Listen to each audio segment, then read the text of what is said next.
Maybe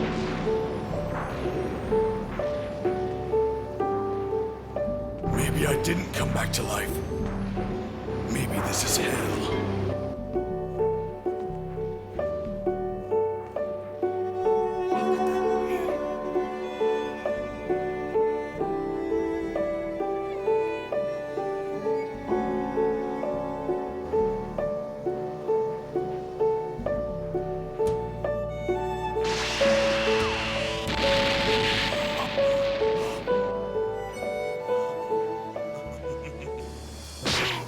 Hello, this is nottacat. How are you? Welcome to the channel. Today we're finally continuing our examination of Vegeta's journey from antagonist to the complex deuteragonist we know and love in the Dragon Ball Z anime. Excited to say that we have now reached the Ginyu and Frieza sagas, a key turning point where his individualist philosophy and paradigms of power will be challenged like never before. And he gets a cool new outfit. As in part 1, we'll examine things from an array of angles, from dialogue and narrative positioning to art direction and symbolism. Lovely stuff.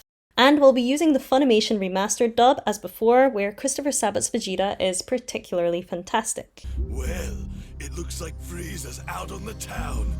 This is a version of the character that touched my heart and captured my imagination. And from the comments on my last video, I know many others feel the same.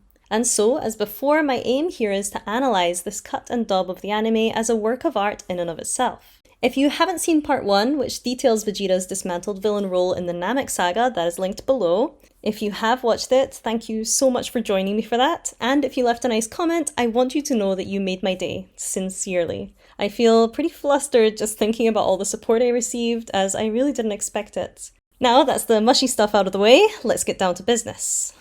Over the course of the Namek saga, our sympathy for Vegeta, or at least our interest in him, was successfully provoked despite his villainous origins. This was thanks to many skillfully woven elements such as a slow revealing of his inner complexity, a pathos-laden backstory, a protagonizing voiceover, and striking portrayals of that universal human experience: struggle.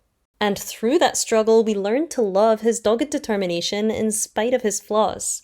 In a way, his determination was given so much narrative weight that it's almost been reframed at this point into a somewhat heroic trait. And we see that happen steadily more and more over the course of these sagas we'll talk about today. He even proved himself in the Namek saga as a worthy potential member of the Z-Fighters thanks to his confidence and unique perspective as a hardened soldier. And these traits did a great job of propelling him on his quest for independence and self-actualization. But now he needs more than willpower and ruthlessness. For one, he's going to have to build upon the tentative alliance he struck up with the Earthlings, leaving himself vulnerable in ways he isn't used to. And secondly, he must contend with Goku. Not simply as an ally or a foe, but as someone Vegeta might end up having to watch live out the dream he clung to through years of degradation under Frieza. Needless to say, Vegeta is frequently a hot mess in the Ginyu and Frieza sagas. His identity is particularly volatile, still swinging between the allure of old habits and moments of genuine personal growth. Together with his new narrative position as second place to Goku, this instability leads to a bolstering and subsequent shattering of his prideful persona that will mark him forevermore. This is a truly fascinating portion of Vegeta's story and one I can't wait to talk about. So let's dive in now as Vegeta is slowly hauled out of the villainous waters of his past role as antagonist to arrive, albeit begrudgingly, on the strange new shores of protagonist territory.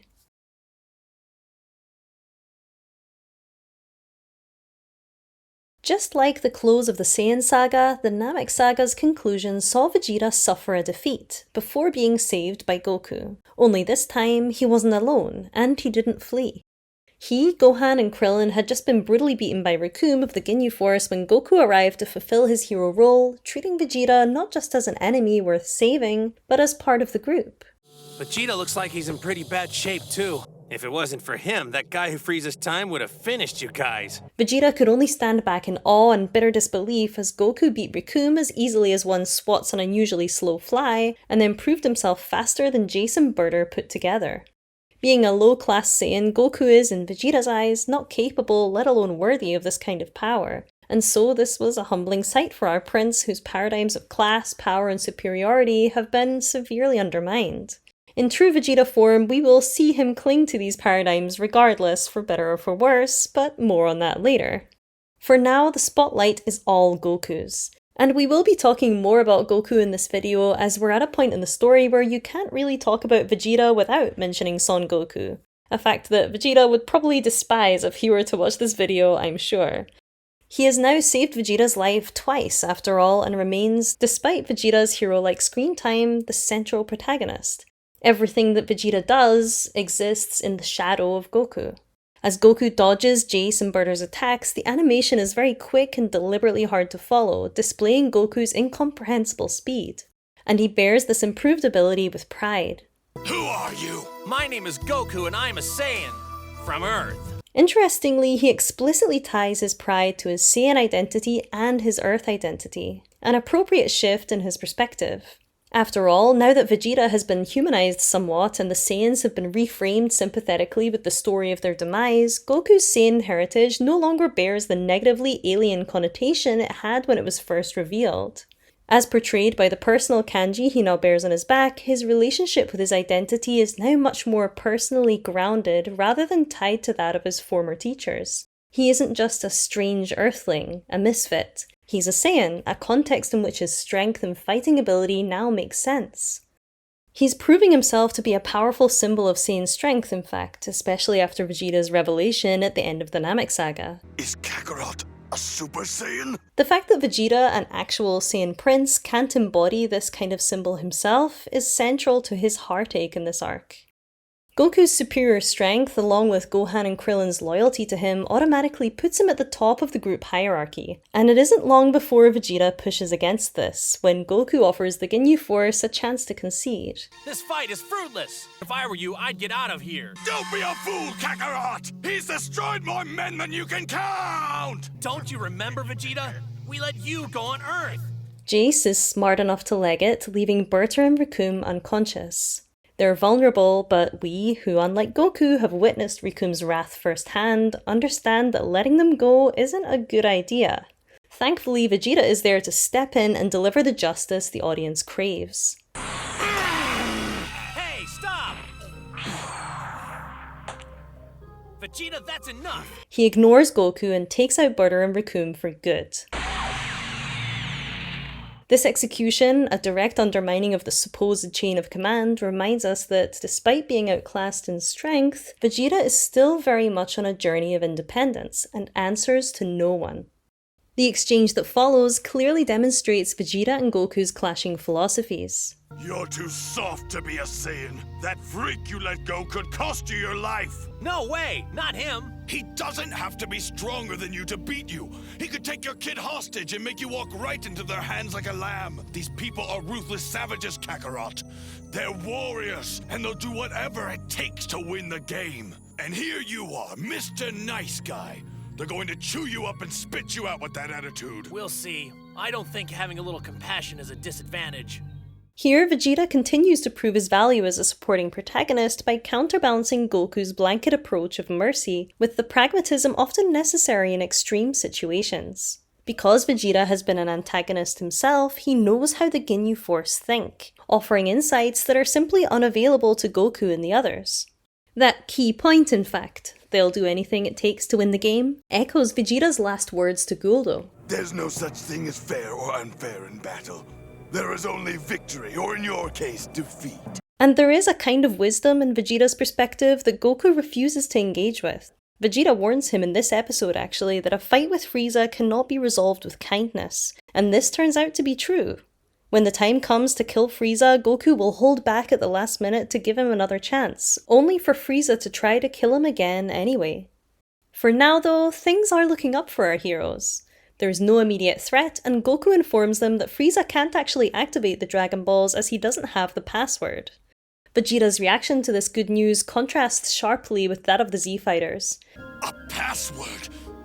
Then there's still hope! He clenches his fists, tense as ever, while Goku makes a morale-boosting comment to Gohan and Krillin, who skip around in celebration. I love how Vegeta just awkwardly stands there, unable to celebrate and probably unaware of how to join in even if he wanted to. Having been nothing but a soldier most of his life, he can only see a slim tactical advantage here, while the others allow themselves to feel genuine relief and joy. The way Vegeta is blocked apart from the rest of the group here will become a recurring motif in his portrayal as a self-imposed outsider even in spaces where he's welcomed into. Whether this habit is due to shyness, a distaste for others he deems lower in status than himself, or his desire for personal space, it's hard to say. He quite probably didn't learn a lot of social skills working under Frieza. It's interesting to note that this is actually something we see Piccolo doing at times as well, and these characters certainly have a lot in common. I live for the chance to see you die. By this point in the story, Captain Ginyu, one of my favourite side characters, Lovely balls. has heard about what happened to his men and flies over to handle Goku himself. Vegeta immediately blames Goku for the new threat. The one your dad let go is coming back with Captain Ginyu.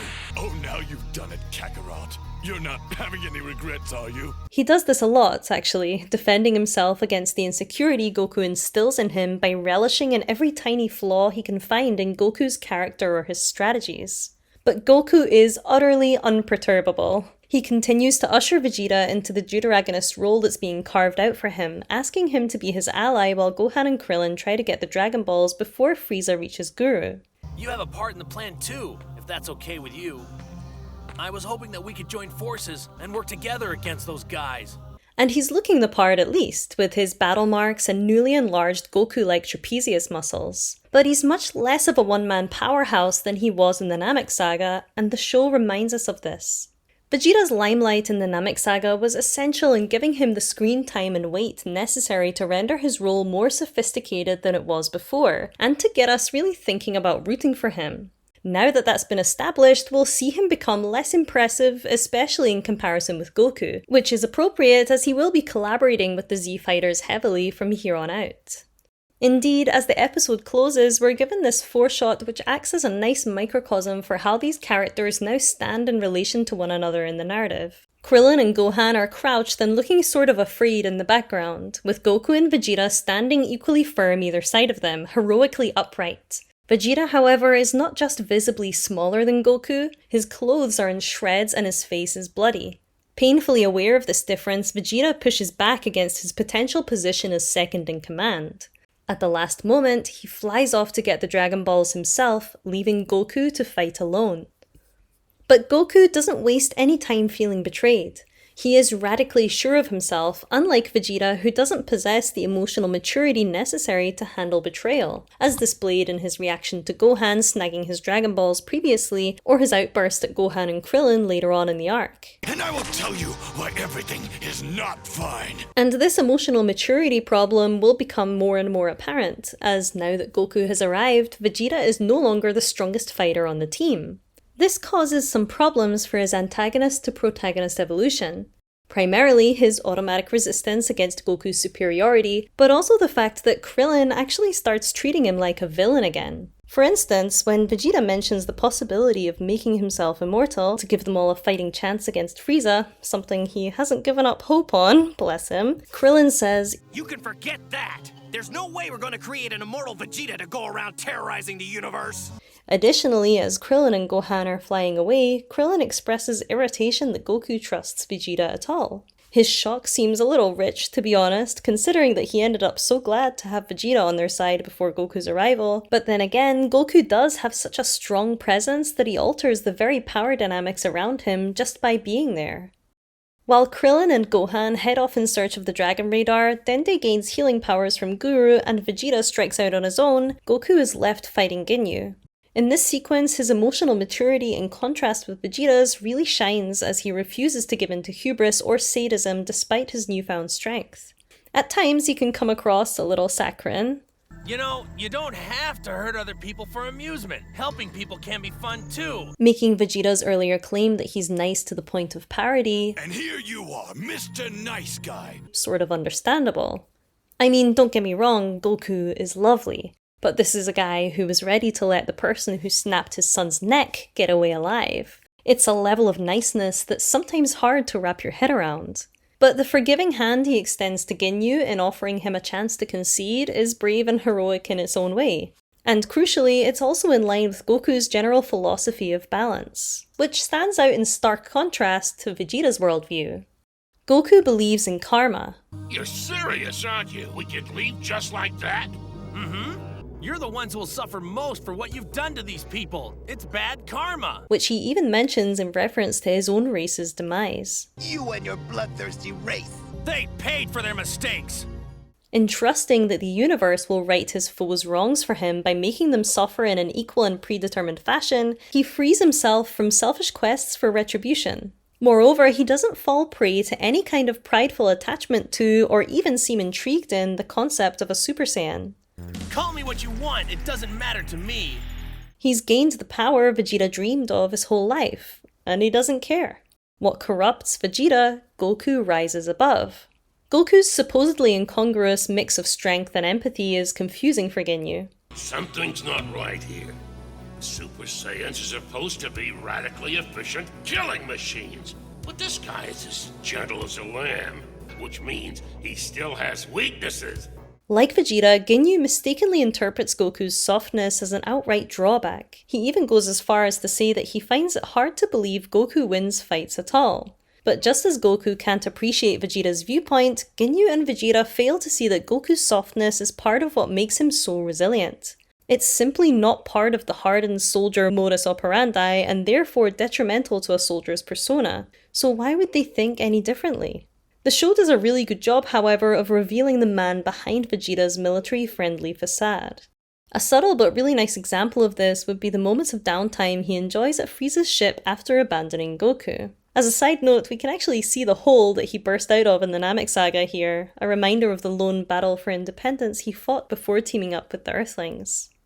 After taking care of the guards, Vegeta saunters around and claims he's happy to take his time. Despite the fact that Frieza could turn up at any minute, he's way too confident to rush. He even takes the time to wash his face, and we see him out of his armour for the first time since the start of the Namek Saga. He muses over how quickly the Senzu Bean healed him and then saunters over and opens a panel in the wall saying, These dryers take forever. In the manga, I don't think it's specified that it's a dryer, but it's a really funny line which contributes to the domesticity of this scene. Indeed, the face washing, the de-armoring, the comment about the dryer all come together to undermine, almost humorously, Vegeta's harsh persona. We then see him donning his famous gloves, which until now have seemed as much a part of his body as Frieza's armour is to his. The show is communicating to us that Vegeta is not just a villain who appeared out of nowhere decked out in battle gear. He's a person who needs to wash, puts his gloves on a certain way, and has little quotidian tasks to do, a boring daily routine even, just like you and me. The manga spends less time on the self-care element of this sequence, however he is still made vulnerable in the manga through not just being de-armored, but almost naked. Talk about butchering the source material. In both mediums, though, this is a nice, quietly humanizing glimpse into Vegeta's life.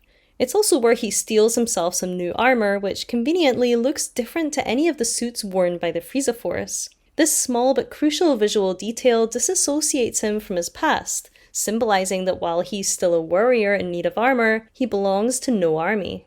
He does have ties to the Z-Fighters though, doesn't he? And the Z-Fighters, at this point in the story, are the closest thing that he has to allies. Speaking of which, Krillin and Gohan soon arrive, find the Dragon Balls, and decide to make their wish. Vegeta watches from behind one of the legs of the ship, selfishly glad that they've essentially done part of his task for him. At this point, the alliance they all formed in the Namek Saga is really falling apart, despite the fact that their common goal to defeat Frieza remains unchanged. This dragon can grant 3 wishes, but neither party wants the other to be part of the wish-making process, which is ironic as they've actually helped each other out here, albeit unintentionally. Vegeta killed the guards, a task he's more suited for than Krillin and Gohan due to his callous nature, and Gohan and Krillin found the balls in a heartbeat thanks to the Dragon Radar, something only they have access to. And it's not long before they have to work together actively once more, as another common enemy appears. After failing to call the dragon as they don't speak Namekian, Gohan and Krillin are interrupted by Ginyu, who has stolen Goku's body. This is nuts! It seems, after all, that Vegeta and Ginyu were at least partially right about the tactical disadvantage in Goku's softness. And indeed, later on in the Frieza arc, the idea that Goku might have to learn something from Vegeta is explicitly explored. However, Goku is still stronger than Vegeta emotionally and physically. This is made crystal clear in his talks with Ginyu regarding how he uses his body. After arriving to confront Ginyu and ordering Gohan to defeat him, he informs Ginyu he'll never get maximum power out of his body without understanding the secret of uniting body and soul. Thinking too about the comment he makes about karma, Goku is clearly tapped into Eastern philosophical values, such as the Taoist principle of balance and unity, and the Buddhist idea of presence in the unity of body and mind. These things make him extremely adept at the martial arts he practices, blending physical technique with the more ephemeral idea of mental mastery. Vegeta is more explicitly a warrior, focused on exterior conquests like direct physical revenge and destruction. And so Goku has a huge spiritual upper hand. Not only is he freed from the burden of needing revenge, but he understands his body through a lens which takes into account the incredible power of the mind. Unsurprisingly, Ginyu struggles to maintain high power levels in Goku's body, so much so that Gohan and Krillin gain the upper hand. This prompts Ginyu to order Jace to help, and here Vegeta has another crucial decision to make in terms of his allegiances. Does he grab the Dragon Balls and flee, wait it out until everyone's worn out from battle and then kill or beat whoever's left before making his wish? Thankfully, his love for a good fight helps steer him into the path of heroism. He steps out of the shadows to join the fight on the side of the Earthlings. Hey, Snow White. How about you pick on somebody your own size? Ginyu and Goku both seem confused about Vegeta's motivation here. Why would he be helping the Z fighters, especially after abandoning them to supposedly take the Dragon Balls all for himself? Both his battle-hungry Saiyan blood and his desire for revenge against the Frieza Force mean that he just can't help butting in as part of the team. Regardless of how selfish his conscious motivations are though, we do see Ginyu versus Krillin and Gohan intercut with Vegeta versus Jace here, portraying their continued alliance as a collective stand against the Ginyu Force. Not only that, but he's given more exciting choreo than Gohan and Krillin are, communicating to us that he's an important part of that stance, and encouraging us to root for him even more. He even has a fun full circle moment where Jace, in disbelief at Vegeta's increased power, breaks his scouter just as Vegeta broke his when faced with Goku.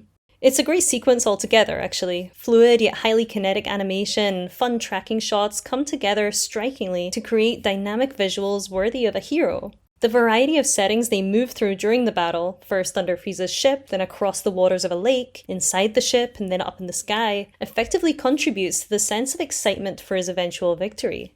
But it would be amiss to forget his rather unheroic bloodlust, which is palpable here. Up until now, I've only been toying with you!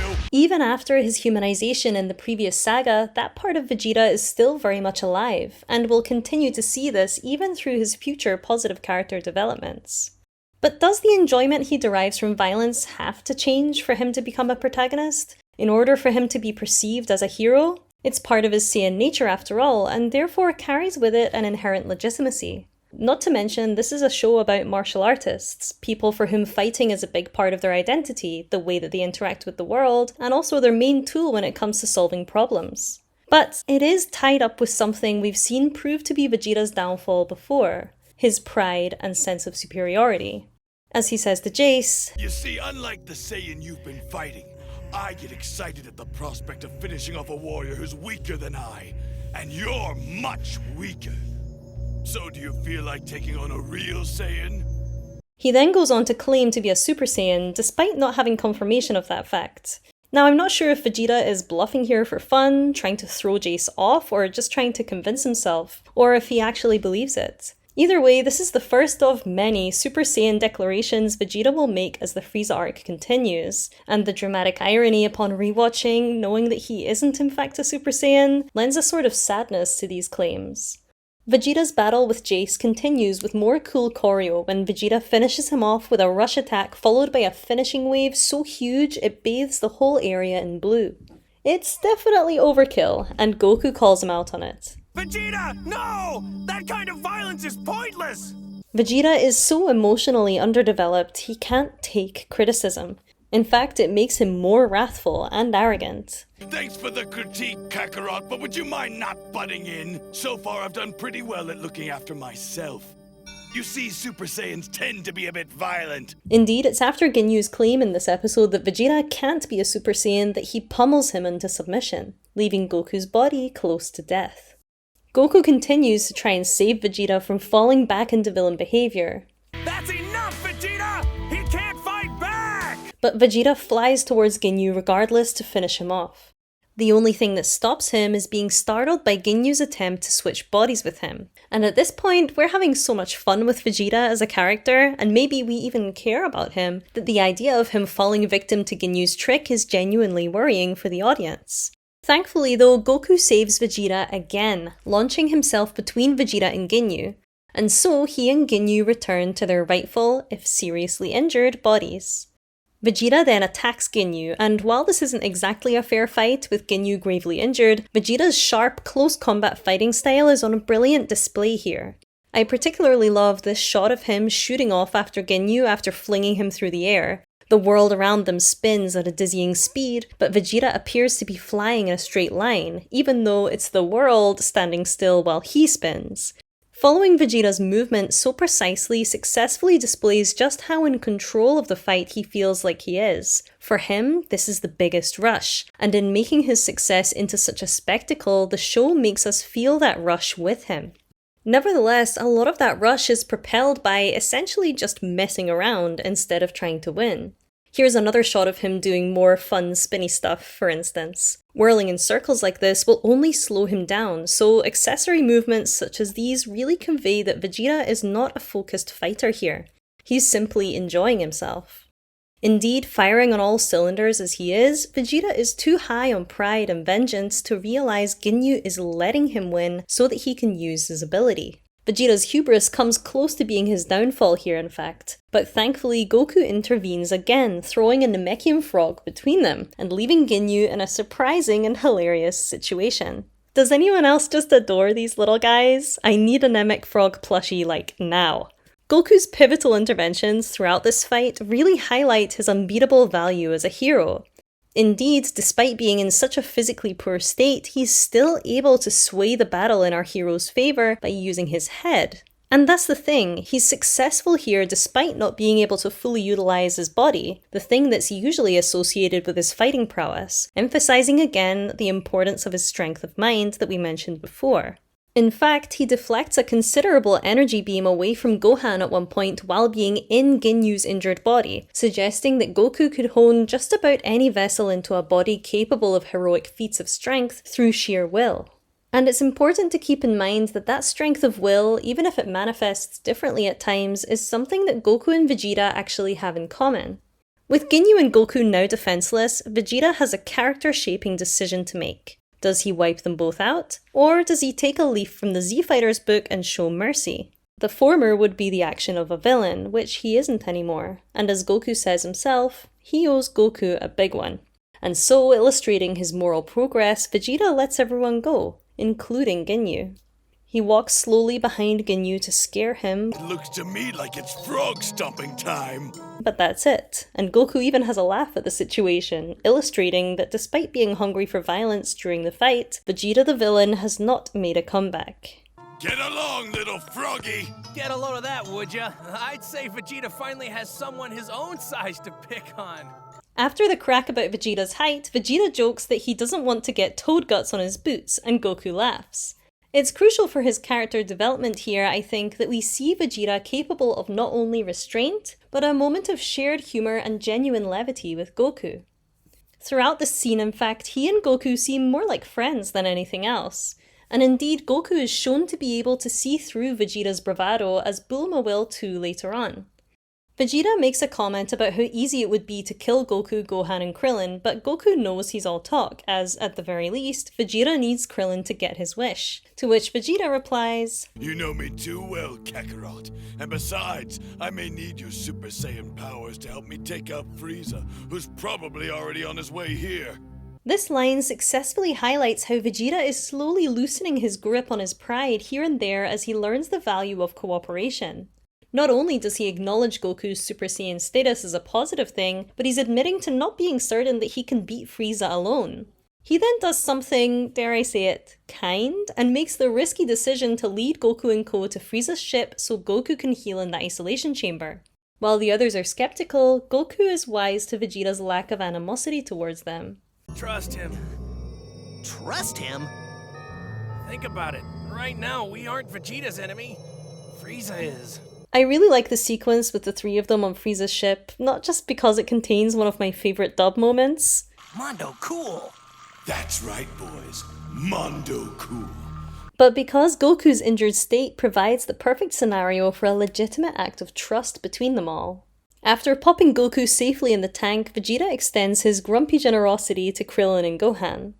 As for you two, I think a little armor might help you out. Krillin and Gohan are both confused by this offer, emphasizing the stark contrast between the world they've come from and the harsh, militaristic and dangerous world which has shaped Vegeta. He finds some battle suits in their size and tells them how to put them on as they get dressed. And as they get dressed, they share this nice little scene with Vegeta which echoes the domestic tone of Vegeta's downtime on the ship from earlier. He instructs them kind of like a gruff uncle. I don't see any instructions. Slide them over your head. And if that doesn't work, I'll come over there and force them down for you. And Krillin actually chit-chats despite being so skeptical of Vegeta shortly before. Hey, Vegeta, are the shoes and gloves made out of the same material? Shut up. The small talk continues, and Gohan compliments the style and practicality of the armor while Krillin makes himself at home. By now, however, Vegeta's tiny social battery has officially run out. He's looking pretty knackered here, actually. Now, this isn't something that gets a lot of attention in the manga, but it does allow space for a further endearing moment where Krillin asks him if he's okay. This is, of course, another nicety that Vegeta's cruel upbringing hasn't socialized him in how to respond to, making us sympathize with him even more. I always found these exchanges very cute, on top of it just being a subtle yet effective way to reframe him as part of the group. No matter how much he pushes against his new protagonist-like role, the Z-Fighters keep making space for him socially. This allows their relationship with Vegeta to slowly grow as he benefits from the Z-Fighters' goodness regardless of whether or not the viewer thinks he deserves to. Indeed, when Krillin heads off to ask Guru for the Dragon Ball password, he leaves Gohan alone with Vegeta without a second thought.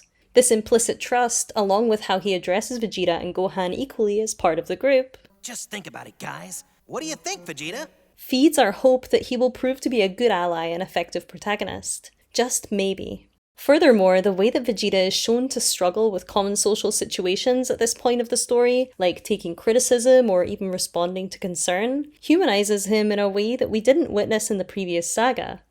Despite his age and his confidence in battle, he has the social skill set of an awkward teenager as soon as he's out of his comfort zone. And this theme will appear even more endearingly later on, in fact, when he's revealed to be inexperienced in responding to female attention and simple compliments.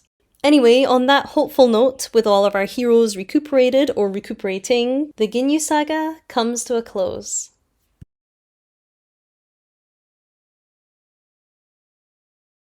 The Frieza saga is remembered mostly for its long, sprawling battle between Goku and Frieza in its latter half, and of course Goku's first Super Saiyan transformation.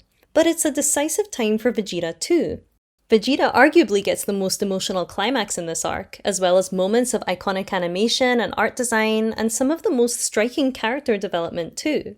In part, this development concerns his slowly growing ability to open his heart to others and let them influence him in a positive way. But it also sees him have an effect on people around him, namely Gohan, Krillin, Goku, and even Piccolo, as their opinions of him soften and evolve. Vegeta's growing influence on our heroes is evident from the first episode of the Frieza saga. Gohan is outside Frieza's ship with the Dragon Balls enjoying his new suit, when he starts to play pretend delusions of grandeur. I really feel indestructible in this. Get ready to meet the universe's most powerful Saiyan good guy! He also thinks to himself when Vegeta heads inside for a nap that he can probably hold off Frieza for a while by himself. I'd argue that what we're seeing here is Vegeta's confidence rubbing off on Gohan a little. In fact, he even toys with some Vegeta-like behavior when he bumps into Froggy Ginyu. Now say goodnight, Froggy. You can hop, but you can't hide. He has been spending more time with Vegeta after all, and is now wearing the armor strongly associated with him. It says a lot about Vegeta's charismatic presence, I think, that even sweet little Gohan finds it fun to emulate him. Meanwhile, Vegeta heads off to the isolation chamber room and checks on Goku, where we get one of my favourite shots of the entire arc, making great use of both colour and composition. Vegeta is in full colour, bright and confident in the foreground, while Goku is sort of hidden behind him, drenched in a sickly blue-green that highlights his vulnerability. Isolated and damaged, his life is in Vegeta's hands. While it's only on screen for a moment, it's a nice expressive representation of how, to Vegeta's satisfaction, their usual power dynamic has been reversed. Get well, Kakarot. You'll need your strength to defend against Frieza, and later to defend against me. Immediately after, however, Vegeta's own vulnerability comes to the forefront. Suddenly on the verge of collapse, he grabs an alarm clock and struggles over to the isolation chamber to have a nap against it. Kind of endearing to see them resting together like this. Aww. I always think it's funny how the staccato strings and the score add a lot of serious tension here, when in reality he just needs a snooze. But come to think of it, he probably hasn't slept in days at this point, so I guess it's understandable. Overall, this is a really good scene where the contrast between Vegeta's tough words and his inescapable physical exhaustion deftly highlights the rift between his villainous persona and his inner vulnerability. However, vulnerable or not, fun or not, Vegeta isn't someone the Earthlings fully trust. So when Krillin and Dende arrive and learn Vegeta is having a little lie down, they decide to summon the dragon and wish Piccolo back to Namek without him. Sensing Frieza's imminent arrival, however, Vegeta wakes with a start and realizes what his allies have done. This poses a significant setback in Vegeta's tentative allyship and ability to trust others, as it's a betrayal that, from his perspective at least, has come out of nowhere, especially after Krillin's friendly treatment of him at the close of the Ginyu Saga. I should have never trusted those Earthlings! As his rage builds, we get a nice panning shot up his body where his boots and gloves are seen before his face. Emphasizing his battle gear like this communicates to us that he's switching back to warrior mode, ready to correct the mistake of allowing himself to let his guard down. Notice also his bulging trapezius muscles representing his full body physical tension and renewed readiness to fight. A readiness he was briefly bereft of during that moment of exhaustion in which he was deceived. Despite striving to retain his harsh persona though, he falls prey to his emotions. I am not going to let this shake my composure! Damn it! As we've established, his rage here is reminiscent of when Gohan lied to him previously. Every time Vegeta chooses not to be wrathful, it seems to end badly for him. And I'd argue this can partially explain the staggered and non-linear nature of his comfortability with others. When Vegeta reaches them, we get another panning shot drawing attention to his muscular calves and thighs before resting on his furious countenance. As Vegeta is now a proto-protagonist though, it's pertinent that he's given a social reason to be furious. I spoiled you with new suits, took you in, saved your lives, all of that, and this is how you repay me? Well, you can kiss each other goodbye! This line successfully suggests that at the core of his anger is something not villainous but quite human, hurt at having been betrayed. Striking up this tentative alliance required genuine effort to behave in a less antagonistic way, and that effort has been thrown back in his face. There's some nice forced perspective here, making Vegeta look much larger than Krillin and Gohan, less like a man and more like a monster. There is still hope for their collaboration, however. Gohan interrupts to say that there's actually one wish left to use, so Vegeta can have that one. And when Dende refuses, Krillin and Gohan end up siding with Vegeta, with Krillin telling Dende to do whatever Vegeta tells him to. Frieza is coming after all, and Goku isn't healed yet. This will actually be the first of 2 times the Z-Fighters argue for cooperation with Vegeta against Dende's wishes, as the narrative continues to ask its heroes to put simple morality aside for the greater good. Dende begins to make the wish, and Vegeta's hubris surges. Yes! A new Vegeta is born! An indestructible power that only can get stronger from every battle! However, when Guru suddenly dies, so does Vegeta's dream. This is important not only narratively, but in terms of his character too. Vegeta's growth happens in part due to being forced to realize again and again that he cannot get what his ego wants. It's a hard lesson though, and so his pride having now become humiliation, he reverts immediately back to seeking revenge. Before he can do so, however, Frieza arrives. And the narrative keeps doing this. Keeps throwing the group a curveball every time Vegeta or the Earthlings are about to do something that might shatter their alliance for good. And the fact that their relationship is left hanging on a thin thread for long periods of this arc keeps the viewer suspicious of whether it will ever work out, which is in line with Vegeta's refusal to get comfortable with others in case of betrayal. And why wouldn't he feel this way? As someone whose planet, family, power, and title have been snatched from him, why wouldn't he be paranoid that the ground might crumble beneath his boots at any moment? For now though, they must band together once again against their shared enemy, who is very, very angry. Vegeta's supposed villainous stoicism continues to crumble as he declares to Frieza, Like I care if you hate me. I quit. I'm free now. To think I was nice to you all those years makes me want to puke. If you've ever quit a job or a person that was really bad for you, you'll probably relate to Vegeta's vitriol here.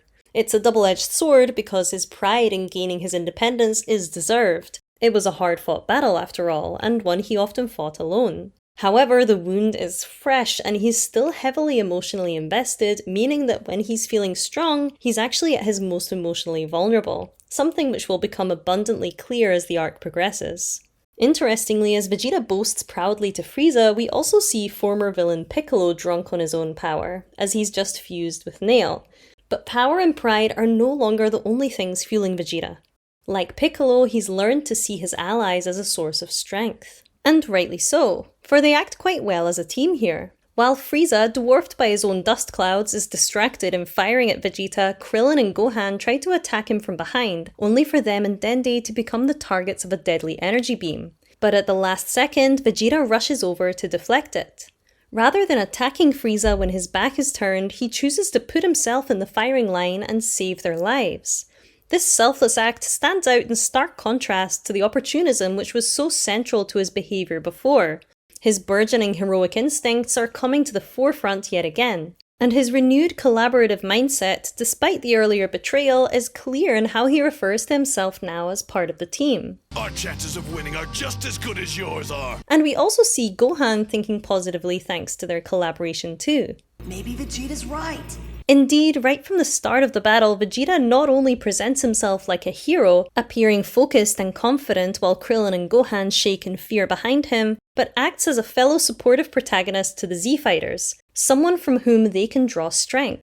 Moreover, in the anime and the manga, we see him boast here not just about himself, but about his teammates, mentioning Gohan specifically. You're so blind. Haven't you noticed yet? Their fighting power is increasing with every attack. Oh yes, especially the little guy. His power is enormous, but he doesn't even know it yet. Finishing, albeit, with his favourite topic. And that's not all. Soon I'll be a Super Saiyan, your worst nightmare.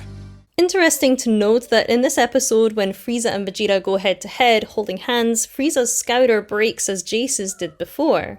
This, along with Frieza's following statement that Vegeta might actually be a Super Saiyan, pushes his pride over the edge, which means that, despite being in with a chance, he might be about to make a prideful mistake.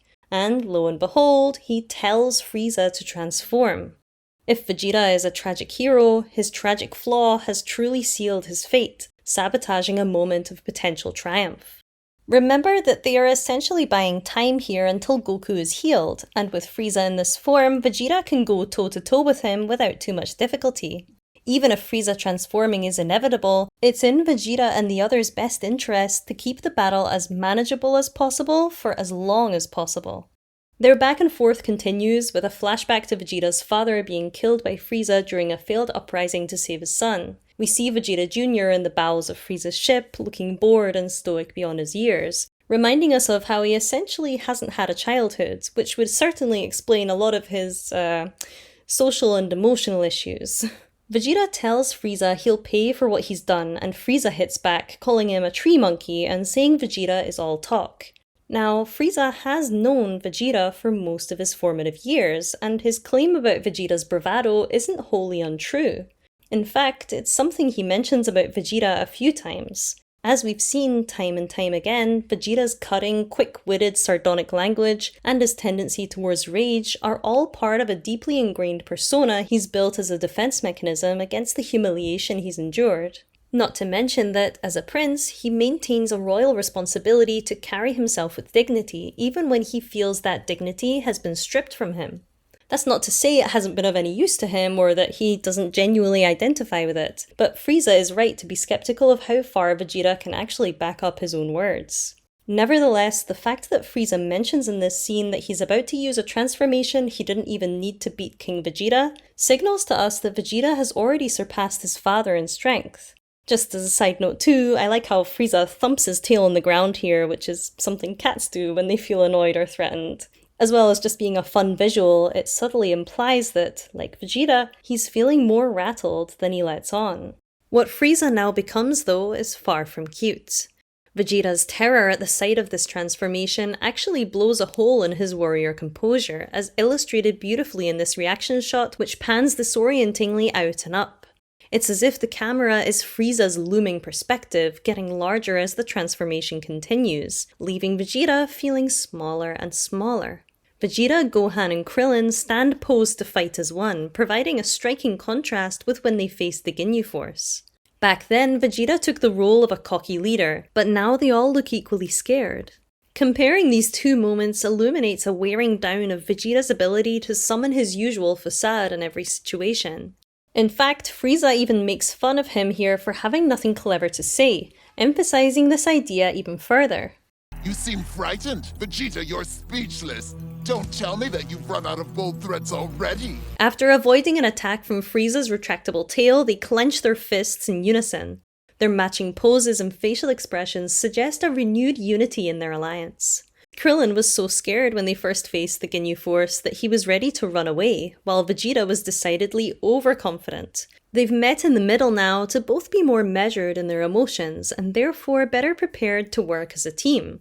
Not that this matters, for Krillin, in a heroic move to save Dende, is soon gored through the abdomen by one of Frieza's horns. Krillin's death might not have shaken Saiyan Saga Vegeta or Namek Saga Vegeta, but he actually means something to Vegeta now. Indeed, Vegeta can't summon a smile or a single gloating word. He just shakes and expresses frustration.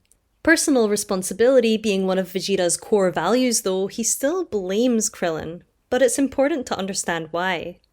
To Vegeta, the world is a dangerous place, and if you're not careful enough to survive in it, you simply weren't smart enough. And don't be a fool! This is probably why he uses fool and idiot as his favourite insults. Ultimately, it's the perspective of someone who's had to save themselves time and time again in absence of outside help. Think, for example, of the fact that his very father couldn't save him. Moreover, regardless of where he places the blame, he is affected by Krillin's pain in a real and surprising way. I tried to tell him, but he wouldn't listen. Now it looks like it's over for him. Gohan is the only one to try and come to Krillin's aid, true. However, Vegeta visibly struggles with the sight of Krillin's torture, and we even see Krillin's blood land on Vegeta's cheek. He is marked, physically, dirtied, with the consequences of the violence he once celebrated. Vegeta's frustration at Krillin's injury illuminates a slowly growing investment in the Z-Fighters which was inconceivable in the Saiyan Saga. And I'd argue that he might have even tried to help here, as he helped before, if it weren't for his strictly practical mindset. He's equally as powerless as Gohan here, so intervening now would only worsen the situation, and he knows it. Parallels between Vegeta and Frieza can be seen throughout this arc, particularly in their condescending language. However, Frieza veers past the shonen villain archetype Vegeta once embodied and into the realm of actual horror. He is a whole new level of evil. The drawn-out nature and detail-oriented visuals of Frieza's torture of Krillin successfully showcase this. A close-up of an arterial spurt from the wound, a further close-up of blood dripping down Frieza's horn, which goes on for about 8 whole seconds, Frieza's sadistic smile, and the horn pushing deeper through Krillin's armor.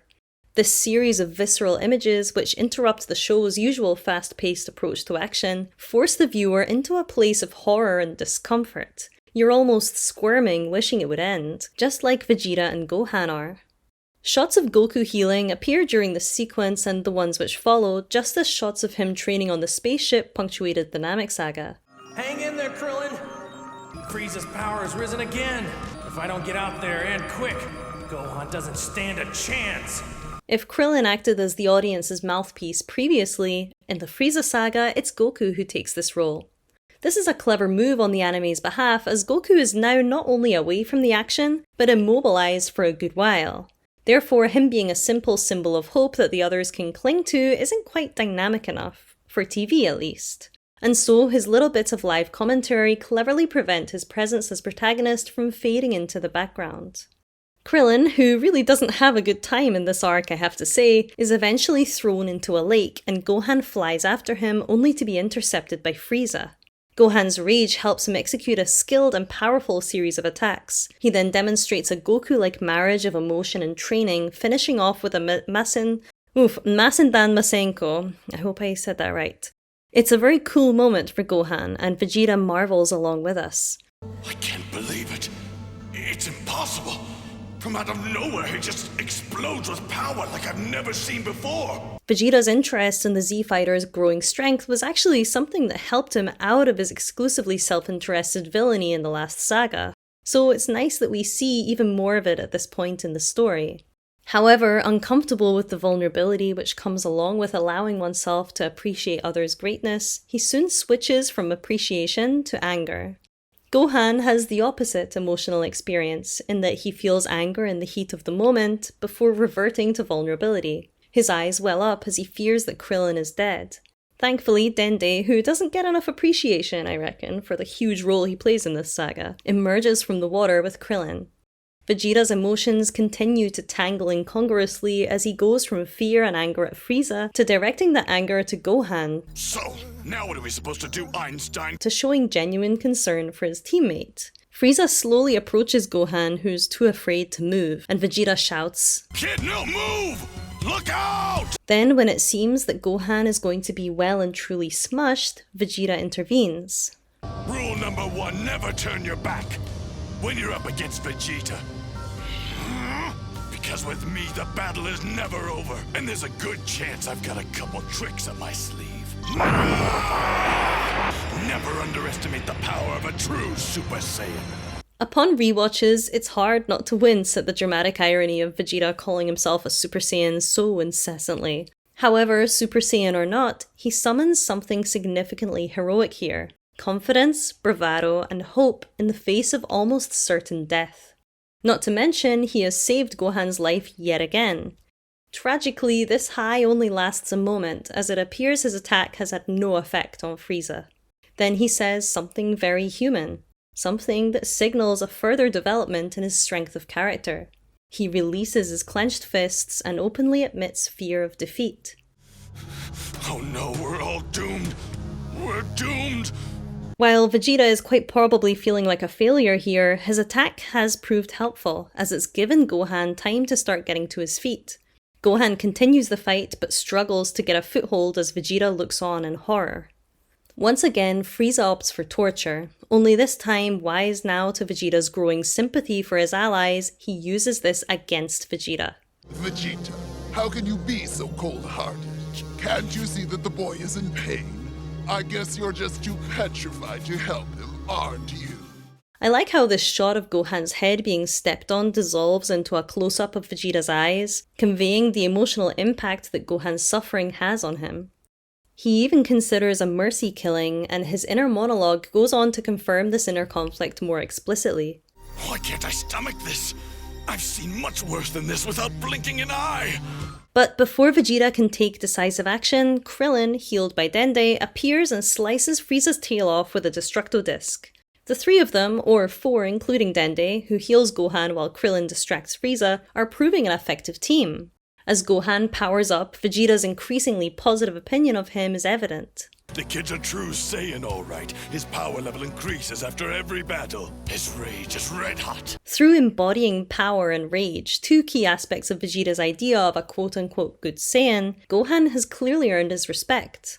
It's an approval gained through unconventional means, sure, but approval nonetheless. Vegeta continues to frame himself here as part of the group, excitedly pointing out to the others how flustered Frieza is, then saying they might be in with a chance if they attack together. This is good news for his growing protagonist role, as being cut off from society and connection with others has historically only exacerbated his villainous traits. This could be a real breakthrough for him. After their group attack proves ineffective though, What now? I don't know. Piccolo arrives. As usual, the entry of a new player offsets Vegeta and he puts up his guard again. In fact, before the action resumes, they have this pretty catty exchange. King Kai thinks he's unbeatable. We'll find out. You're right, we will. But who are you? Just another weak Namekian? Wait, I recognize you. I can't believe these fools wasted their wishes bringing you back to life. Do me a favor. Just keep your big mouth shut. Then, after we beat Frieza, it'll be you and me, head to head.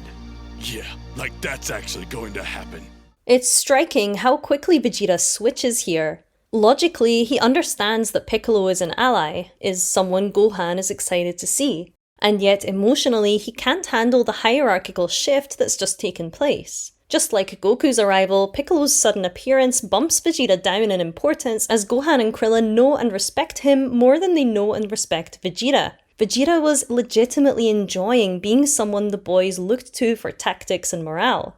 Let's hit him, boys! A job which Piccolo's arrival threatens to take from him. Notice how, even though Piccolo is now a Z-fighter, he can still match Vegeta's hard-boiled communication style. He's become a hero while still retaining some of his ruthlessness, and we will see Vegeta do the same.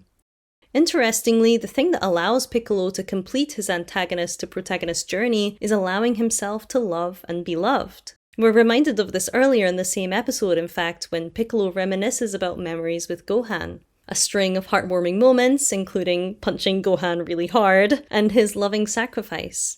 These deliberate reminders of Piccolo's transformation highlight in turn Vegeta's own capacity for change. And that vital step of allowing oneself to love and be loved, which is a brave one after living a life of ruthlessness, is something Vegeta will embark on later in a big way with Bulma and Trunks. I noticed in this rewatch actually that Bulma already seems like a pretty good potential match for Vegeta. No way! I'm not giving up now! I've come too far! With her emotionality, her prissy attitude, and fiery will to survive. Even go on, no reason to live anymore. Except to get even with those jerks. And a good match they will be, but that's a discussion for another day. As Piccolo prepares to fight Frieza, Gohan notices he seems stronger.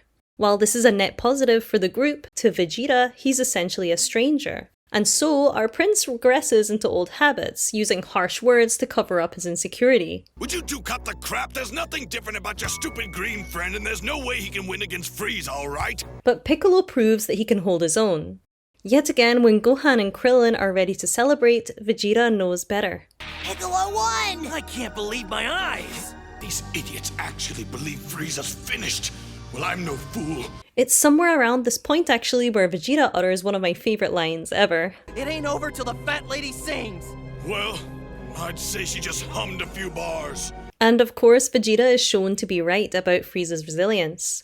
This dynamic happens repeatedly and comes to be a defining aspect of Vegeta's role as a quote-unquote anti-hero, counterbalancing the glee and optimism of the other team members. His ability to see things from a glass-half-empty perspective makes him an effective ally in combat as he remains poised to fight even when things seem to be going well. Nevertheless, his motivations and allegiances are still in a state of flux, and indeed, his inner conflict comes to a head here, leading him to do something sort of unexpected. During a pause in the fight where Piccolo emerges unharmed from one of Frieza's attacks, Vegeta tries to run away, leaving his teammates in the lurch. Frieza is having none of it, of course, and stalls Vegeta, who I have to say is looking very dashing. Thanks to some physical changes in the last saga and a new outfit, he's looking like a hero in this saga for sure, but crucially only acting like one in short bursts. And Frieza even taunts him for his cowardice. If only the rest of your Saiyan people were around to see the brave Prince Vegeta now, huh? On the surface, it does look like he's letting down not only his lofty ideals, but our expectations for him as a proto-protagonist. However, I'd argue that Vegeta's changeability, the gaps in his courage, if you will, helps to break down some more of that warrior-villain persona for the audience, revealing him to be not a killing machine, but a person who does feel terror, and does sometimes just want to run away. Just look at the strained expression and sweat on his face. This is not a man in control. Frieza sends him flying into a nearby rock formation and then goes back to fighting Piccolo, who does exceptionally well. Krillin and Gohan conclude that they might all be in with a chance, and Krillin even returns to Vegeta's suggested tactic from before. It's just like Vegeta said, all we have to do is fight as one. But Piccolo says that he wants to handle Frieza alone. Piccolo's determination, combined with Nails, to get revenge on Frieza is another nice parallel with Vegeta. This is a really pivotal fight, and not just because it's a high point in Piccolo's heroism. It's significant for Vegeta's transformation too, as he goes from insulting Piccolo when he first arrived, to caring for his safety just as Gohan and Krillin do. No, you can't! Once more, Vegeta's respect is earned through combat, as Piccolo bravely deflects, rather than avoids, a huge energy beam. Piccolo actually succeeds, not in killing Frieza, but in hitting him square on. And Vegeta acknowledges this, genuinely, without sarcasm or reserve. Did it. At this point in the story, Vegeta hasn't yet learned to care about people intrinsically. Strength is the thing that interests him most, and so it's strength that opens his heart to people. It was after Gohan's glorious Masenko, after all, that he became so affected by Gohan's suffering. The fact that his emotional response is so tied to people's actions and strength moment to moment is probably a big part of why he cares in these awkward fits and starts, rather than being consistent with his allegiances. Vegeta's investment in Piccolo is clear when Piccolo is beaten to the ground, and Vegeta's experience is unified with that of Krillin and Gohan in this group reaction shot. One of many group reaction shots in this sequence, as Vegeta naturally stays close to his teammates. I guess, apart from when he ran away. Furthermore, his protagonizing voiceover acknowledges his own helplessness. Frieza's taken a beating, and he's still not down. How did I ever think I could beat him on my own? He urges Piccolo not to make Frieza angrier when he fears Piccolo is making the same prideful mistake Vegeta did before, throwing off his weighted clothes along with Frieza's words. Piccolo, you idiot! Don't make him any angrier! Pivotally, he then admits to himself upon seeing Piccolo gather a huge amount of fiery energy. Come on! Perhaps I was wrong about this one. It's not long before Frieza has to transform again, and Piccolo actually takes over from Vegeta, who is now understandably panicking that Frieza has become indestructible, as the most stoic member of the team. And this is effectively conveyed not just through his dialogue, You disgusting, but through composition. While Vegeta, Krillin, and Gohan are grouped together in 3 shots from various angles, Piccolo is seen head-on, staring straight at us confidently from the center of the screen, where he dominates as the single focal point in the frame. Vegeta is still scrappier than the other two, however. If he is to continue to be that driving force for the viewer to follow, rather than fading into a tritagonist role with Krillin and Gohan, he must come up with a plan.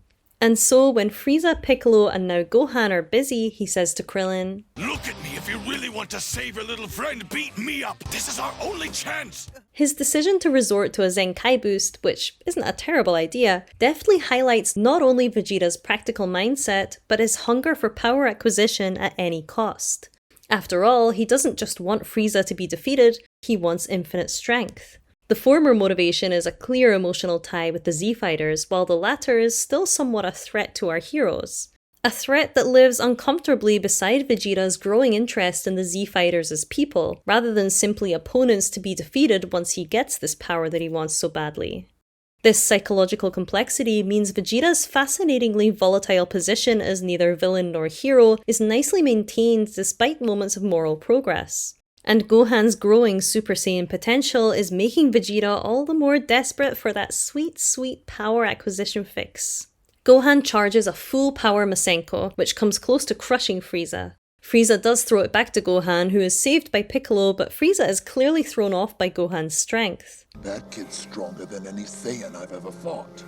The appearance of a Super Saiyan is the one thing that Frieza is shown to be scared of. Therefore, his fear of Gohan successfully illustrates that, like Goku, Gohan is naturally achieving what Vegeta has been desperately forcing himself towards.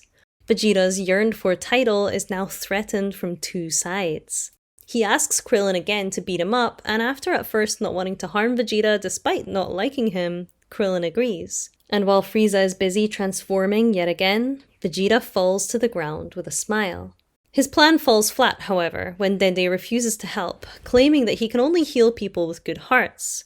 Even Vegeta's appeals to collective survival, which worked on the Z-Fighters when the Alliance began, don't help him get his way here. And so Dende leaves him bleeding to death. It's situations like this where his underdeveloped social skills really hamper him, as he can't even summon the kindness to ask Dende nicely. In fact, his failure here is probably one of the biggest indicators of the fact that Vegeta still has a long way to go in becoming a better person. In contrast, when Piccolo asks Dende to heal him, Dende does it straight away. While Dende's main motivation is to help Nail, his lack of hesitation strongly conveys Piccolo's success in becoming a hero. After all, Dende is portrayed as not just being sensitive, but extremely perceptive. Therefore, if there were any evil left in Piccolo's heart, Dende would have likely mentioned it, or at least hesitated. Yet again, Piccolo's progress dwarfs Vegeta's own, while also offering hope that he might get there someday too. For now though, Vegeta is in big trouble. Even after being implored by Krillin to help Vegeta, Dende outright refuses, claiming that Frieza and Vegeta are equally as bad as one another. While his perspective is understandable, it is limited. As we've established, Vegeta's respect is earned not through perceived moral goodness or intrinsic worth, but through displays of power in accordance with his personal value system. His rage is red hot. Dende is the opposite. Fighting ability, power, and practical value don't matter to him. It's how the person makes him feel that matters the most, and how somebody makes him feel is directly linked to how he perceives their heart. But Dende's view is a little too absolute, especially in extreme situations like this. The Z-Fighters and the viewer know it's more complex than Vegeta deserving to die because he's done evil things. We are not, in spite of everything, ready to damn him. Even Piccolo, who hasn't collaborated with Vegeta the way Gohan and Krillin have, doesn't protest to the idea of healing him, and Nail explicitly tells him that he agrees that Vegeta should be healed, sort of giving Dende permission to help him despite what he's done to his people, as, unlike Dende, Nail can see the bigger picture. Incidentally, after the conversation concerning Vegeta, Piccolo actually remarks, "I know Frieza has no regard for anyone or anything," subtly highlighting a key difference between Frieza and Vegeta despite their shared villainous traits. While Vegeta's regard for others has to be earned through means a pure hero wouldn't demand, Frieza has no regard to earn at all. And it's stuff like this which elevates Dragon Ball Z above simple good versus evil storytelling. Dende and Vegeta have opposing morality systems, and neither are portrayed as being completely correct. The more advanced moral place our characters must rise to now is one which requires them to set their individual wills aside for a greater good. This is illustrated nicely here when Gohan tells Dende to forget about the past. Please, Dende, you have to forget about the past and heal Vegeta. While taking a more advanced emotional perspective is definitely the mature and more useful thing to do, reaching a place of moral ambiguity and acting forgivingly against your instincts is not easy, especially for someone like Dende who prizes goodness so highly. But he does it. I mentioned in the intro that this saga is a messy one for Vegeta's progress. He still wears many of his villainous traits like jagged edges on his tough persona, ready to cut anyone who gets close to him, even those who help him. And sure enough, he doesn't express any gratitude to Dende. Frustrated that Dende left him close to death, he actually kicks him, which I hate. I mean, he's done worse things, objectively, but Dende's just so cute. Not cool, Vegeta. Not cool. That being said, this behaviour is somewhat expected, as power-ups or promises of power-ups have repeatedly brought out Vegeta's villainous side big time, along with his hubris. And hubris has its uses, allowing him to greet Frieza's final form with a smile. "I guess now that my power has increased, it's time to let my fist do the talking." Moreover, when Dende is suddenly killed by Frieza, Vegeta gets a reaction shot along with the others, placing his emotional response on equal footing with Nail and Gohan's. Despite having been cruel to Dende, he's not indifferent to his death. Frieza vanishes, only to reappear behind Piccolo, Gohan, and Krillin. He's so fast in this form, no one can land a hit on him, and while the others struggle, Vegeta watches from above. What at first seems like a purely selfish move ends up having a tactical advantage, however. Frieza is able to sneak up behind the Z-Fighters with ease, but Vegeta, thanks to his position and his increased perception from his Zenkai boost, is able to warn them when this happens. "Behind you!" As Vegeta took the high ground right after Frieza showcased his speed, it's possible that he did have this tactical advantage in mind as well as self-preservation. His interest in his team members' safety is then even more clearly exemplified when he saves Gohan from one of Frieza's death beams. Look out! Is he still just trying to keep people alive so he can use them? Or is he actually starting to care about them somewhere deep down? Gohan thanks Vegeta, smiling warmly at him as one smiles at an ally. True to form, however, Vegeta denies having saved Gohan at all and starts boasting about his power boost. Following up heroic actions with denial and/or boasting, something we saw him do in the Namek Saga too, will actually become one of Vegeta's signature behaviours well into the later sagas. And it was a kind, heroic action, albeit an instinctual one. After all, he believes that he can beat Frieza alone now that he's had his Zenkai boost, so unless he's completely bluffing, he saved Gohan because he cares. Or at the very least, he has some kind of personal interest in him. The way he walks forward confidently here while the others stand still illustrates how his newfound confidence has helped him transcend the tense atmosphere still affecting everyone else. So much so that all he has to say is, Super Saiyan Vegeta! And a momentary crack appears in Frieza's confidence. We're given some suspense-building close-ups here. Vegeta's gloved hand, his boots, a couple of shots that highlight the hole in the torso of his armor.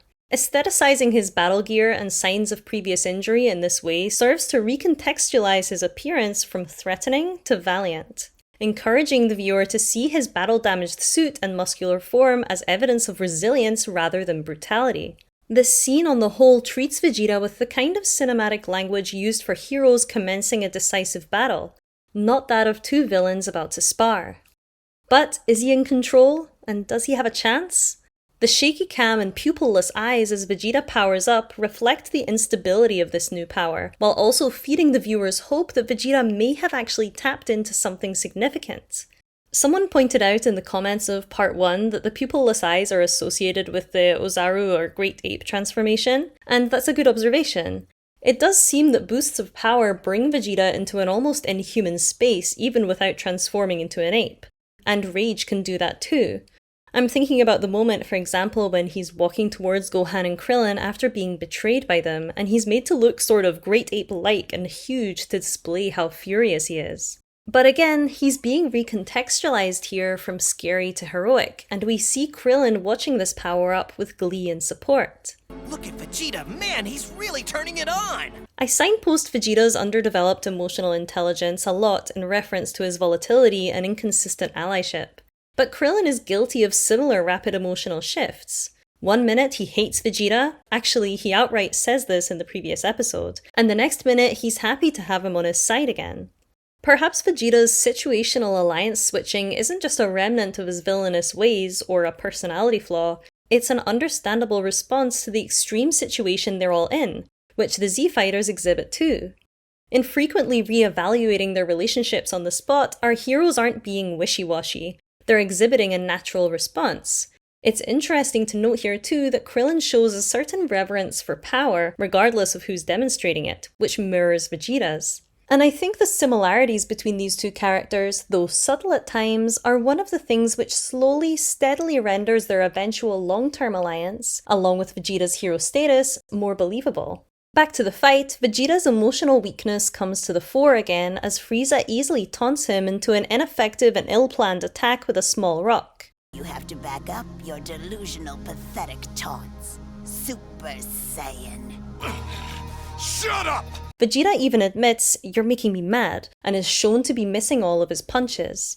The slightly choppy editing here and this giddy rainbow backdrop too successfully highlight his instability in spite of his supposed confidence. Ginyu stated that Super Saiyans are radically efficient killing machines, and as Goku has shown us, especially through his calm handling of Recoome, efficiency requires balance. That's something that Vegeta, especially in this emotional state, cannot embody. He is, after all, up against the creature who enslaved him for most of his life and killed his father. Would you be calm? I don't think so. Inevitably, Vegeta uses up his best moves to no avail and actually admits to himself that he doesn't know how to beat Frieza, and so, hope dwindling, his adrenaline and pride start to slow down. This is cleverly conveyed in a series of lingering shots, some of which I think are actually slow motion, where Vegeta chases Frieza to try, in vain, to strike him. Time itself feels distorted here, and some details are obfuscated due to deliberately choppy editing and a camera that's a little too close. He's now having to really slow down and think, but in doing so, he's even more outclassed by Frieza in speed. He's so darn fast! Knowing how to turn Vegeta's strength into his biggest weakness, Frieza continues to twist the knife in his pride. You keep going on about being a Super Saiyan, but it's just a myth, Vegeta. You're such a chump. In reaction to this, Vegeta's next attempt at landing a hit is animated even more painstakingly slowly. Time crawls as he gets closer to Frieza, returning to normal only once he's missed the punch. This is a great technique as it makes us feel the action from Vegeta's point of view. He is painfully aware of how slow he is, and there's nothing he can do about it. Frieza taunts Vegeta further, resulting in one of Vegeta's most emotionally honest moments thus far, where he thinks, What if he's right? What if I'm not a Super Saiyan? That would mean I don't stand a chance against Frieza. That means I'm pretty much dead. But that idea is too painful for Vegeta to face, not to mention impractical on the battlefield, and so he summons his most loyal ally, his pride. You're wrong! I am a Super Saiyan! He still can't hurt Frieza, of course, but his efforts aren't useless. In allowing him to continue battling against the odds, his prideful attempt achieves something vital for the Z-Fighters. It buys them time. Piccolo roots for him, Go for it, Vegeta! as he would a fellow protagonist, before flying Gohan and Krillin to safety.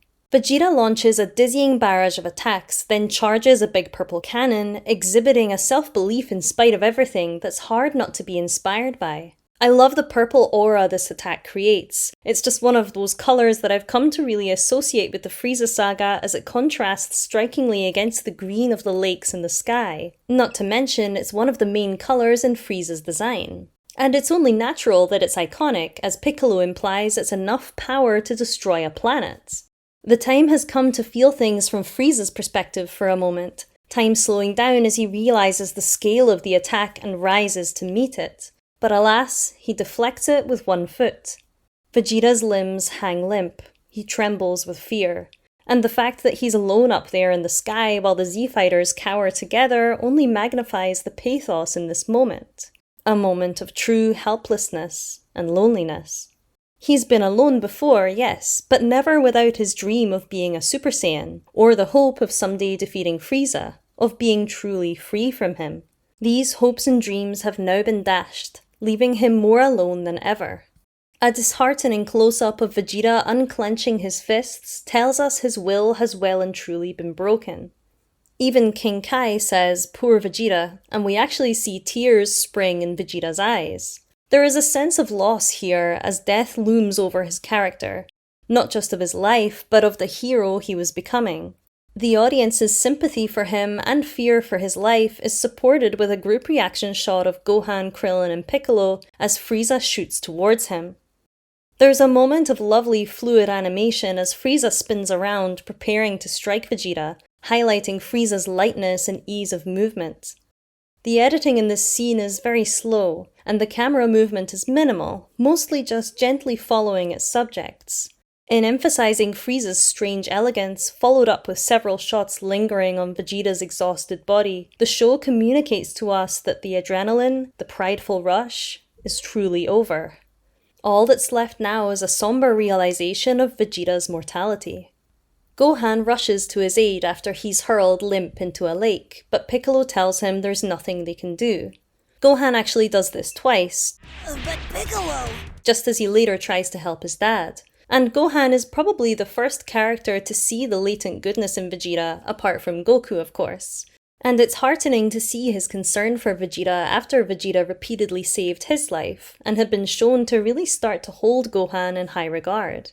It's often in defeat, or near defeat, that a hero's worth peaks in our eyes. And what a defeat this turns out to be. Spanning 2 episodes and bearing some of the most tense visuals of the whole arc, Vegeta's downfall is so intense that even members of the audience who don't like him find it challenging to watch. I always find the way Frieza actually eats the crab off of Vegeta's shoulder here particularly unsettling. It's the only time we see him eat, I think. He consumes wine, because even a tyrant needs to relax after a long day, I guess, but never food. It would be too humanizing to see Frieza needs something so quotidian, the way Bulma needs a bath, or Vegeta needs a nap, or Gohan needs his dad. He doesn't eat the crab for sustenance, or because it's in the way. He does it on a whim, because he can. And that's what makes Frieza so horrifyingly villainous. He doesn't need a reason, as he's completely devoid of humanity. Back to the visuals, notice how the background is in constant motion here, adding to the drama of an already harrowing moment. Even when Vegeta and Frieza aren't moving, the torrent around them rushes anxiously upwards in an unnatural vertical tide, as if they're both about to be swallowed by a tsunami. And indeed, Vegeta is not granted a peaceful or quick exit from this world.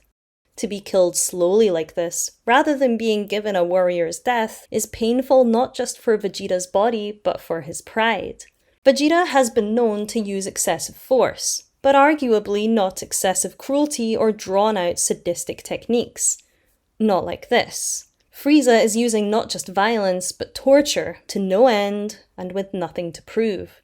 He focuses on punching Vegeta's kidneys, avoiding vital organs to keep him alive as long as possible. Mirroring the audience's reactions, Krillin and Gohan stare in agonizing hope that Vegeta will somehow get to his feet, before Frieza continues. The narrative here needs not just heroic protagonists, though the boys gave it their best shot, they really did. It needs a hero of omnipotent proportions. It's time for Goku to step in at Vegeta's final hour. A third time. Goku's emergence from the isolation chamber mirrors his exit from the spaceship in the previous saga.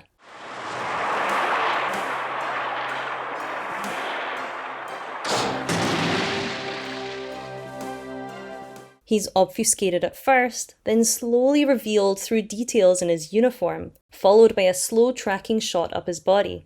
Like Vegeta, he bursts a hole in Frieza's ship to escape, before standing like a true symbol of hope with his hair blowing in the breeze. I love when his usually static hair is animated like this, adding gravitas to this moment. When Vegeta burst out of Frieza's ship, he was high on pride and vengeance.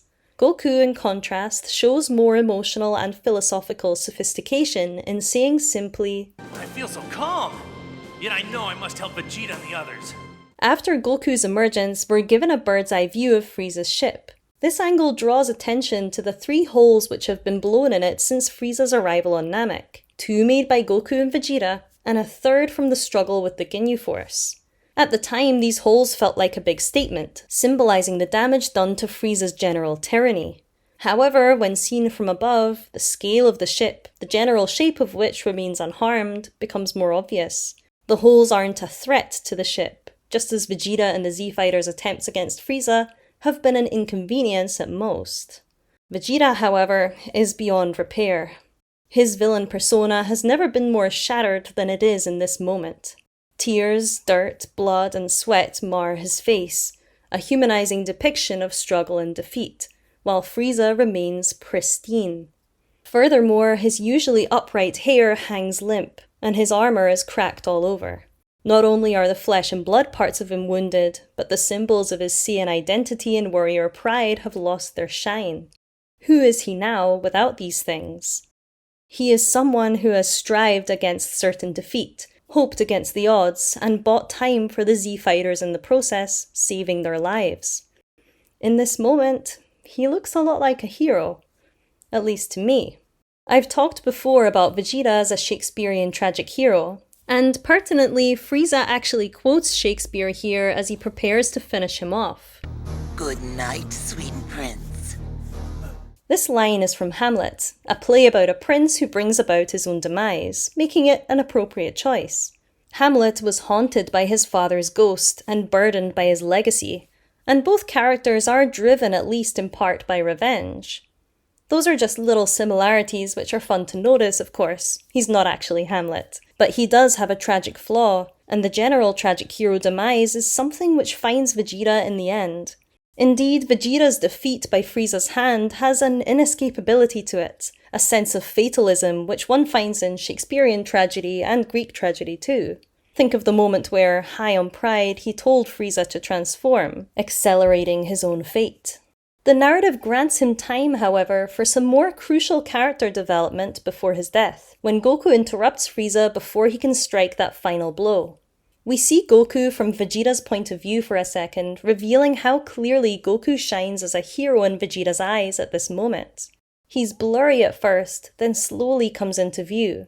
Vegeta is looking right at him, but Goku stares steadily ahead at his final goal. The low angle of this shot emphasizes how weak Vegeta feels in comparison to Goku, in a simple yet effective way. He's not just looking up at him metaphorically, but literally.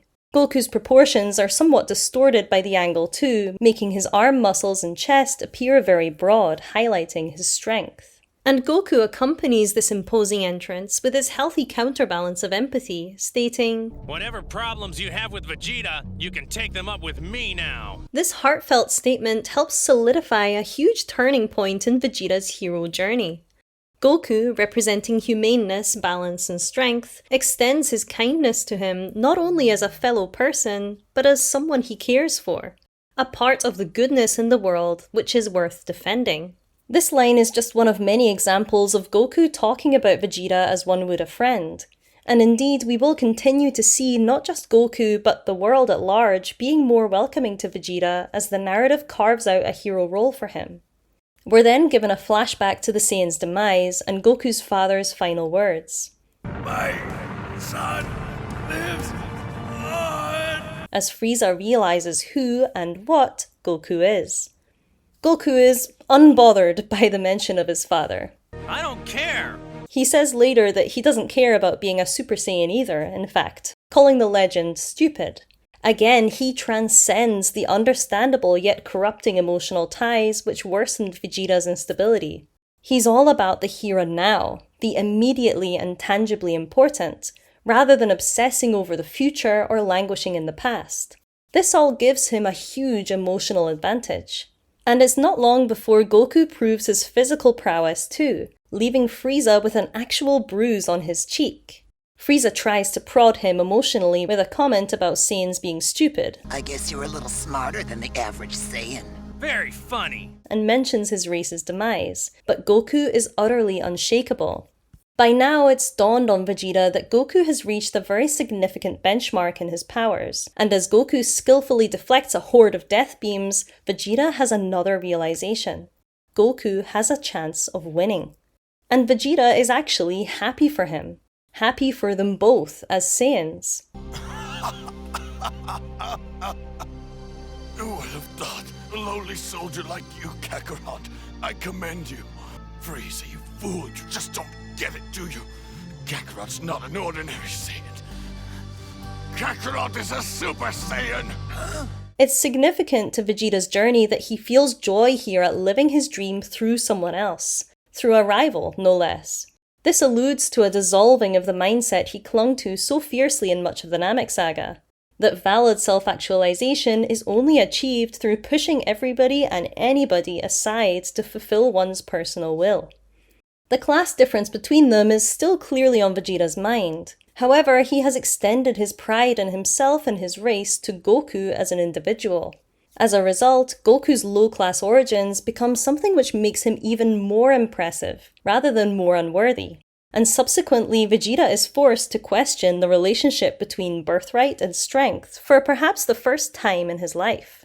But as we've established, pride remains Vegeta's fatal flaw. And sure enough, incensed by Vegeta's gloating, Frieza strikes him through the heart. Vegeta uses his dying moments not to reaffirm anything about himself, as he might have done in his villainous past, but to advise Goku, to help Goku win. Kakarot, listen to me. Don't be so soft. There's no stinking honor in any of this. It's just a game. Play to win. There are no rules. Do it. You have to forget about your feelings. Goku retorts with a line about not wanting to change who he is, and while this is consistent with Goku's character and value system, it's frustrating for the viewer as yet again Goku has arrived after the fact. When Vegeta tells him, "You don't know what you're dealing with," he's kind of right. Another flashback depicting Vegeta's father's demise is shown, and Vegeta tells Goku about how both of their fathers and their whole race were wiped out by Frieza due to his fear that a Super Saiyan would one day be born. Despite Goku repeatedly telling him to save his energy, Vegeta feels compelled to keep going as decades of pain flow forth at once. We worked so hard for him. Everything he asked of us and more. He took me from my father.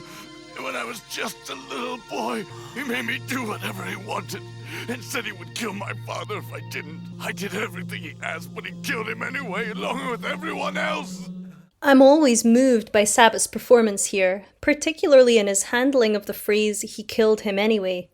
It's easy enough for an actor to make their voice falter or stutter or sob, but that pitchiness, poised at just the right moment, is harder to do.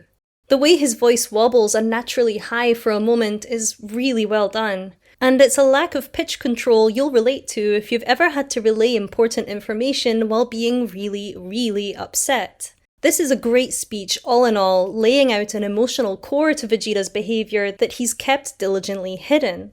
And finally, he makes a pivotal admission, letting go of all pride and superiority to make one last plea. Kakarot, please, destroy Frieza. He made me what I am. Don't let him do it to anyone else. This key line reveals two profound truths about Vegeta. First, he realizes that, for all his fierce individualism, he has not, after all, been master of his own destiny. A product of his environment, he has been influenced at every turn by Frieza and the treatment he's endured under him, even while he was rebelling against him.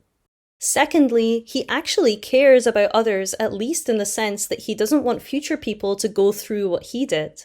This hope for a better future outside of his own success is very touching, especially in contrast with his prideful Super Saiyan boasting leading up to his dying speech. Interestingly, the part of his body which most strongly signals the life leaving him is his gloved hand. The glove which has helped signify his clean, professional approach to battle, as well as the barrier he put between himself and the world.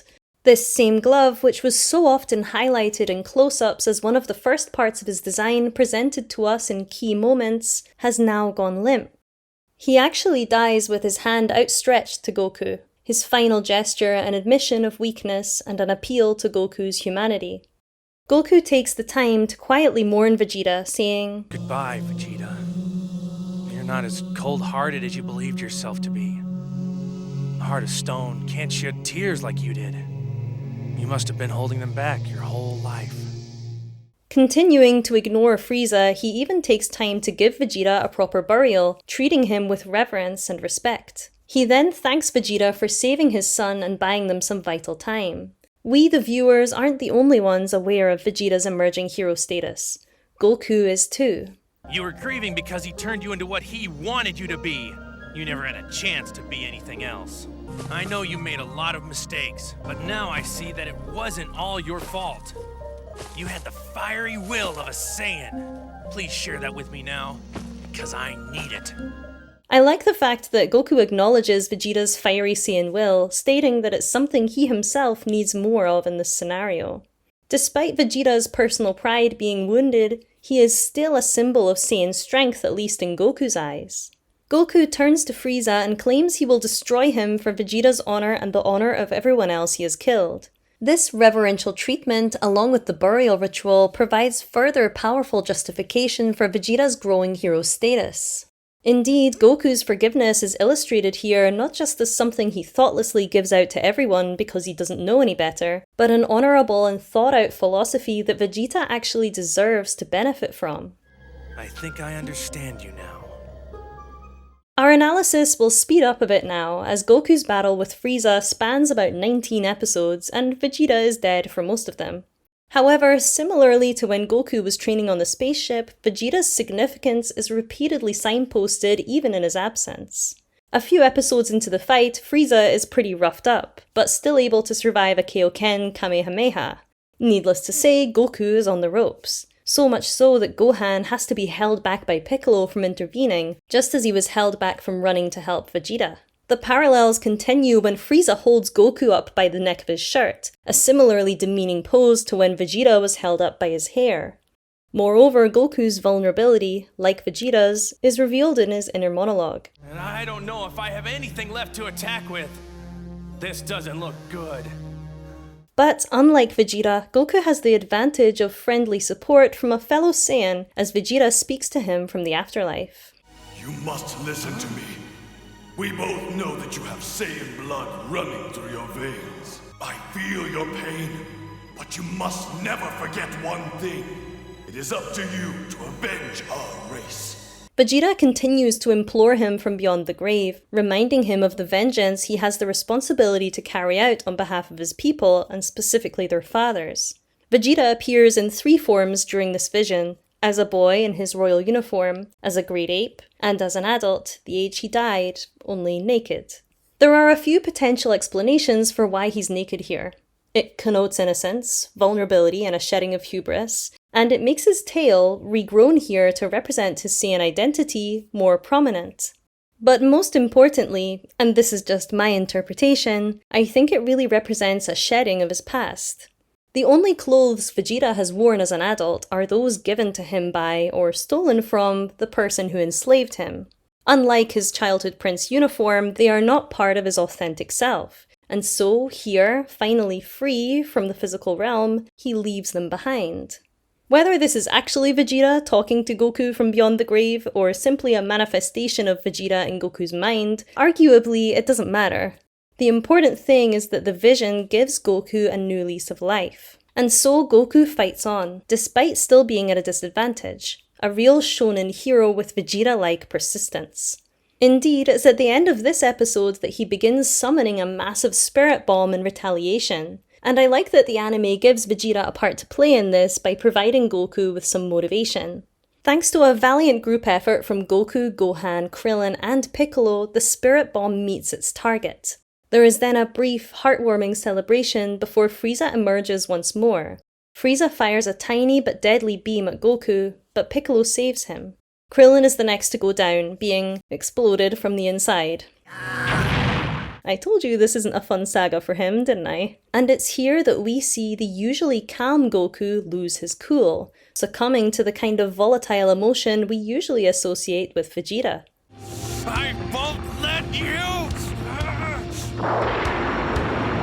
It's a wrathful rage, the very thing Goku warned Vegeta against time and time again in this arc, that allows him to transform into a Super Saiyan. In acting more like Vegeta, he manages to not only get the power he needs to win the fight, but he surpasses Vegeta even further, becoming what Vegeta has longed for his whole life. What Vegeta said came true after all. The legend. My father, a Super Saiyan. Someone commented on the last video that Vegeta is kind of what Goku should have been if he hadn't hit his head as a baby, and I do think that's really interesting to think about. In behaving like Vegeta, Goku is not only gaining power, but regaining a part of his heritage that he had lost on Earth. Goku's anger continues to seethe as he grabs Frieza's hand purely to cause him pain, signaling a vengeful shift in his usually honourable fighting style, and he lists off the loved ones who have perished at Frieza's hand, crucially including Vegeta. I love Goku's facial expressions here, and just generally the way he's drawn so much. He has truly tapped into his Saiyan rage. Frieza actually calls him out on this, saying, "Oh, and what about you, Mr. Super Saiyan? Aren't you just like me?" But Goku is not like Frieza. He is all about balance. His response, "Your evil deeds are like a noose around your neck," illustrates this nicely by highlighting once more his belief in a greater judgmental force than himself. The battle continues, with Frieza most definitely now on the back foot. Goku's balance of earthly humanity and Saiyan might is his actual strength, and he knows this. Well, if having feelings is a weakness, why am I the only Saiyan left? Interestingly, striking a similar balance, not identical but similar, will be key to Vegeta finding his foothold as a father later in the story. As the battle rages on, Frieza finds himself having to fully confront the fact that Goku is a Super Saiyan, and how that undermines his strongly held belief that Saiyans are worthless. So out of the whole barrel of monkeys, one finally made good. Vegeta. He was sure that he was the one. When he was a boy, that legend was his only comfort. He tried so hard and failed. He thought he was a jewel, but he was just a dirt clod. Where recognition of Goku's status made Vegeta admire Goku, at least for a brief moment, Frieza only gets meaner, and his cutting words about Vegeta here successfully juxtapose Goku's rise with Vegeta's fall, adding even more hero-worthy pathos to Vegeta's story. Knowing he can breathe in space while Goku cannot, Frieza starts to destroy planet Namek itself. This doesn't change Goku's heroic decision to stay on the planet while his friends flee, making this almost certainly a suicide mission. But we're not exactly worried about Goku. While showing anti-hero potential, Vegeta was not the main protagonist of the story, and therefore could have exited the show for good at any point. But Goku is the main guy. That's his privilege, his ultimate untouchability. Even if he dies, he will definitely get wished back or come back in some other way. Vegeta doesn't have that kind of narrative security yet. Nevertheless, when Frieza believes he's defeated Goku for good, prompting Gohan to follow in his father's footsteps and head out to help despite being told it's suicide, we feel the weight of Goku's sacrifice. So while we're reminded again of Vegeta's tragic beginnings, adding more heroic weight to his last stand, Goku's hero status is elevated exponentially. Vegeta may have gained strength of character in the audience's eyes, but he is now a target of our pity, rather than our fear, excitement, or awe. Not really the kind of legacy a warrior wants to leave behind. Thankfully for him though, Mr. Popo soon gathers all of the Dragon Balls on Earth, meaning he and everyone else Frieza killed on Namek can be brought back to life. Dende, Guru, and a group of Namek villagers awaken above ground in the exact positions they died in. Vegeta, meanwhile, thanks to Goku's gesture, has a more dramatic re-entry to the land of the living. How did I get back here? It's impossible. And it's appropriate, I think, to show him bursting out of the earth like this, highlighting that his resurrection is more of an upheaval than the others. Indeed, he's not just being brought back to life literally, there's a suggestion of a rebirth of character too. Not an instant one, of course. Vegeta, the protagonist, doesn't occur spontaneously. He claws himself out of the ashes of his past. I don't know about you, but I find that strangely comforting. With planet Namek still crumbling, everyone still alive, apart from Goku, needs to be wished back to Earth with Guru's Dragon Balls, and fast. This wish doesn't happen straight away though, leaving Vegeta to wander the blazing hellscape alone. We see his boots, his gloves, the hole in the back of his armor plate before his face, connoting once again that valiance which has been replacing his villainy at pivotal moments. Then when we do see his face, we hear him think to himself, matter-of-factly, Maybe I didn't come back to life. Maybe this is hell. He isn't frustrated at the prospect. But why? Is he in shock? Simply too stoic to care? Or is he resigned to the fact that perhaps he does deserve to be punished for his sins? Either way, he quickly realizes this can't be the afterlife after all. His wounds are healed, he's not suffering, and his powers still work. After punching himself in the gut to check if he's alive, which I assume is the Saiyan equivalent of pinching yourself, he celebrates. Yes, it's true! It's true, I'm really alive! Upon realizing that Goku and Frieza are still fighting though, he switches effortlessly back from gleeful man to serious soldier. Wait! That means... There they are. Yes. Just look at them go! Astounding! This moment represents a critical evolution in Vegeta's journey. Rather than giving in to hubris and becoming angry at Goku's continued success, Vegeta shows emotional maturity here in allowing himself to take in the beauty of the moment. And I am always struck by how pretty this shot is. Goku and Frieza's movements indicated only by firework-like flashes against the inky sky, framed elegantly by streams of lava flowing on either side. In this moment, Goku's strength in Vegeta's eyes has become an admirable symbol of Saiyan potential. Potential he might reach someday too. This doesn't mean Vegeta's inner conflict has disappeared, but it is evolving. As he flies over to help, his newfound cooperative side is evident. We still have a chance! We, not I. Earlier in this journey, Vegeta would have not only been jealous of Goku, but quite possibly have felt ownership over this battle, seeing Frieza as his enemy to defeat. But Frieza is no longer just Vegeta's personal vengeance target. He's a common threat and one he's happy to take down with Goku. It's not just Frieza versus Vegeta anymore. It's Frieza versus the Saiyans. The feeling is mutual, and Goku celebrates Vegeta's arrival. Hey, yeah! Welcome back, Vegeta! Again, I love how lively the background is here, all in motion with the flashes of lightning and contrast between the blues and dark oranges. Nevertheless, he looks kinda sheepish in this shot, especially compared with Goku, whose physical might is emphasized by a slow tracking shot up his very muscular body. Crucially though, this rift between them, just as when he lay dying, doesn't threaten Vegeta's sense of self. In a way, it affirms it, as Goku symbolizes the strength of their collective Saiyan might. In fact, he greets him like an old friend. Kakarot, you dog! And it's a genuinely nice moment between them. You did it! You actually did it! You're a Super Saiyan! I can see it! But just as things seem to be drawing to an extra redemptive conclusion, with Vegeta and Goku beating Frieza together, Vegeta is sent back to Earth. It's like a cruel joke, and not one Vegeta's pride will take well. After all, his chance at revenge, even cooperative, has been taken from him for good, while Goku garners the glory of a suicide mission. Having been teleported away from danger, Frieza's victims appear in a verdant forest glade on Earth. It's very bright and green and Edenic, and we can hear birdsong, that timeless indicator of safety. All of this is indicative of a planet full of life, a stark contrast with the dying Namek. While whether Vegeta sees his own villain arc as over is up in the air, he has been situated with the good guys, forced into this civilian scene against his own will. The narrative, like a forgiving god, has its own plans for him which will now veer him further and further away from the path of cruelty he once trod. Just as Vegeta did before, Bulma and Gohan wonder if they're dead.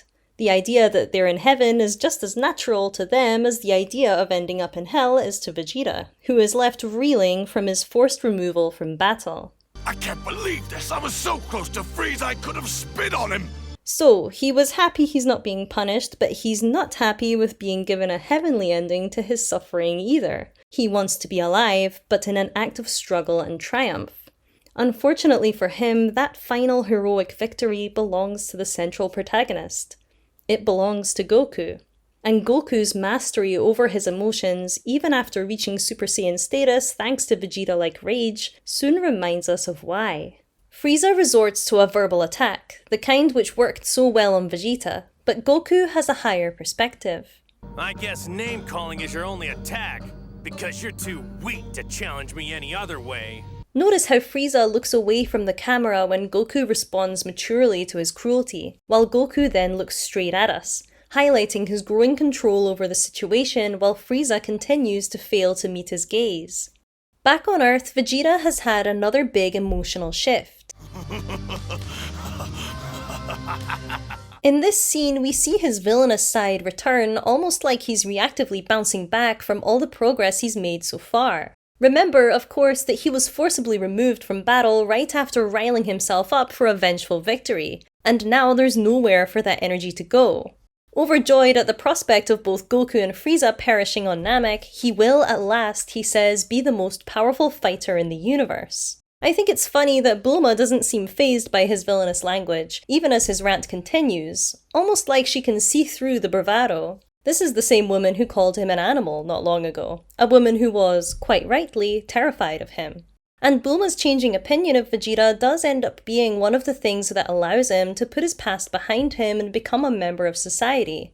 Now, I would be amiss to suggest that Bulma's quick forgiveness of Vegeta at the end of this arc is solely thanks to her perceptiveness or kindness, perceptive and kind she sometimes may be. It's also because she's a bit boy crazy and she fancies him. Nevertheless, how quickly her fear of him dwindles on Earth and how quickly she forgives him does signal to the audience that we too should take a more thoughtful approach to Vegeta's strange behavior and stop perceiving him as the threat to peace he once was. The rift between Vegeta's outward appearance and more complicated inner life has been presented to us time and time again, after all. Furthermore, the show then gives us a flashback to support the legitimacy of this burst of hubris and help us understand Vegeta's perspective. I've waited so long for this day. Those years with Frieza. Swallowing my humiliation, we followed Frieza's every command like sick, loyal dogs. This isn't the first time Vegeta's used the word dog to describe his role under Frieza, and the demeaning connotations of this word tell us he doesn't just hate Frieza, he feels a deep-seated disgust at himself for having been mistreated. He goes on to recount how he and his fellow Saiyans enjoyed the violent nature of the work, as well as an incident where he had to resort to sycophancy to prevent Nappa from being punished. There is a really weird mix of contrasting emotions in this speech, namely pride and shame, which are two things we usually think of as opposites. Is it more correct, perhaps, to think of pride as a protective reaction to shame? If so, Vegeta's conflicting emotions become a little easier to sympathize with. The ridicule he has endured has prompted him to compulsively suppress any emotion which makes him feel vulnerable, prizing strength above all else. Strength is the only thing that matters in this world. Everything else is just a delusion for the weak. Throughout the Frieza saga, we've seen how this emotional stunting has had knock-on effects on Vegeta's life. Some small, for example his social awkwardness, and some big, like the extreme difficulty he experiences in trusting even the best intentioned of people. Speaking of which, Vegeta's relationship with Gohan is pretty rocky in these Earth sequences, despite the fact that they've worked well as allies, and the fact that we've seen Gohan earn Vegeta's respect as a fighter in this saga. Gohan believes wholeheartedly that his father will return. While Vegeta is so sure that he won't, he lies back on the grass in bliss with no regard for Gohan's feelings. Moreover, a couple of episodes earlier, when Goku's sacrifice is being discussed, Vegeta starts with explaining to everyone that Goku is too much of a Saiyan to say no to a good fight, but then can't help but veer into complimenting himself, and gloating to Gohan's face about how once Frieza and Goku have destroyed each other, he'll be left to reign supreme. He goes as far as to call Goku an idiot martyr in this scene, implying that Gohan and the others shouldn't even console themselves with Goku's heroism, as there's no heroism to admire. Usually, being battle-hungry to a fault is something Vegeta celebrates, so he's definitely overcompensating here to hurt Gohan's feelings. And it won't be long before this friction will come to a violent head. Back on Namek, Goku continues to balance rage and good-heartedness to battle Frieza. After Frieza has finally been sufficiently sliced up by his own attack, Goku shows him mercy, giving him some energy to allow him the chance to escape. It's the kind of second chance we saw him grant to Vegeta, but the potential consequences here feel much worse. Goku essentially tells Frieza to go off into space and think about what he's done, and the audience can see what a terrible idea this is, despite Goku's forgiveness of Vegeta having turned out to be a net positive. We know instinctively that Vegeta is redeemable, but Frieza is not, and so Goku's forgiveness here feels like a mistake. A mistake, crucially, that Vegeta would not make in Goku's shoes. Goku might be capable of destroying Frieza, but his sympathy ends up being a weakness just as Vegeta warned. As evidenced in his dying speech, Vegeta would never let someone like Frieza live out of sympathy, but Goku has a less black and white view of good and evil, and he's ready to give just about anyone a second chance. This is noble, but not always practical, especially in the world of shonen where some antagonists are simply plot devices to be destroyed. And even if Frieza did have a glimmer of goodness in him, the potential consequences of letting him live are too terrible to take a chance on.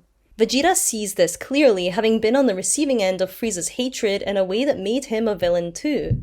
So at this point in the story at least, we're made aware of something Vegeta is capable of that Goku seemingly isn't. He fills a gap, as it were, in Goku's capacity as a hero.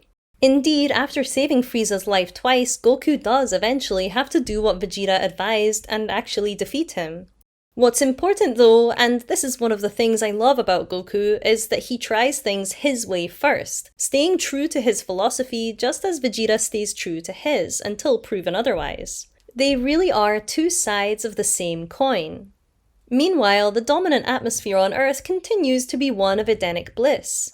Indeed, Guru is so certain peacetime has arrived that he declares it's a wonderful day to die. They're all finally safe, despite the proximity of Vegeta. And I think that these sequences in the countryside do strongly illustrate how Vegeta has at last been completely repositioned away from his antagonist roots. Neither the Z-Fighters nor the Nameks register his presence as a threat, and he seems to have calmed down a bit himself, now that he is out of harm's way too. It's gonna take some getting used to, but this is probably the safest he's been his whole life. Even when it's revealed that Guru's village was actually killed by Vegeta, it doesn't have much of an effect on the overall dynamic. He's glib about the heinous act, but no one seems scared, which subtly suggests to the viewer that he is no longer the villain who did those things. He gets a few angry looks, but no one says anything or tries to challenge him. Everyone then goes back to feeling indifferent to his presence as there are more important matters afoot. Solemnity over Guru's death, and then joy at being able to wish back Krillin and Chaozu takes precedence. Of course, in the absence of conflict, Vegeta creates some, however. And as I mentioned, this leads to his emotional conflict with Gohan devolving into physical violence. Yamcha informs Bulma that Goku won, and it becomes crystal clear that Vegeta's brief appreciation for Goku's prowess has been replaced again by envy. They all then learn that Goku is dead, but he, along with Krillin, cannot be wished back to life as Namek and its breathable atmosphere is gone. And Vegeta is delighted. I love the little spin he does here. I'm #1 now, guys. So get used to it. It was nice of your dad, kid. Getting rid of Frieza like that for me. What a guy. He served his purpose. Jerk, you're nothing compared to him. He spared your life twice. He then muses about killing Gohan so he can't destroy Vegeta someday, but these are just empty words. Don't sweat it, kiddo. You're the only Saiyan left besides me.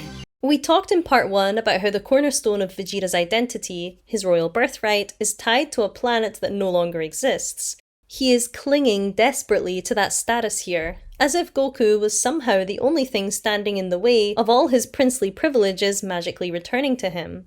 He is more lost than ever, which is ironic because he's now free, his quest for liberation from Frieza having finally come to an end. And he grabs the closest thing he can find, his pride. Arguing that Goku will come back, Gohan actually attacks Vegeta. It's important here for Vegeta's progress that he doesn't automatically switch into villain mode upon being challenged to a fight. He actually warns Gohan not to fight him and proceeds to play mostly light defense, which leads to Gohan coming out on top. Being beaten by a child is enough of a wound in his pride though for him to start fighting for real. With the prospect of being the strongest fighter in the universe more in his grasp than ever, Vegeta's hubris takes over once again. He beats Gohan fairly easily and then seems about to finish him off when Piccolo steps in. But was he really going to kill him? I don't think so.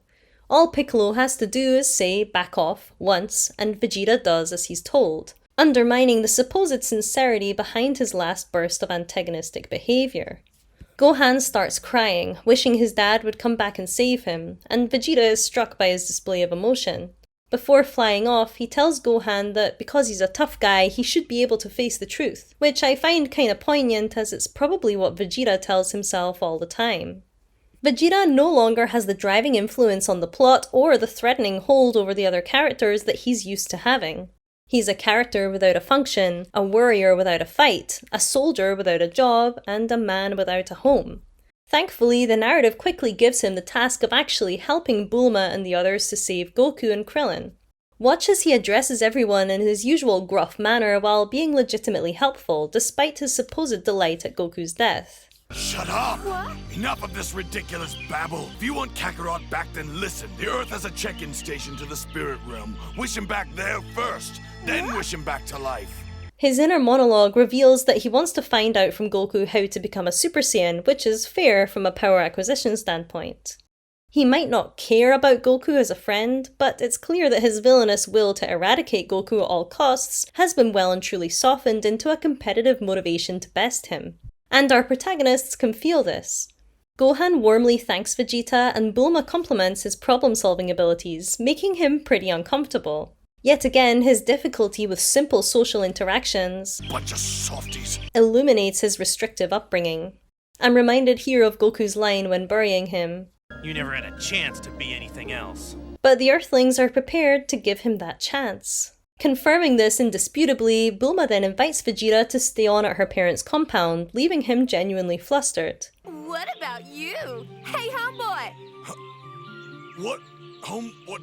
You're going to need a place to crash too. Hey, why don't you drop the arrogant tough guy act and just relax, let it all go, unwind a little and see what life has to offer you. You're actually kind of cute.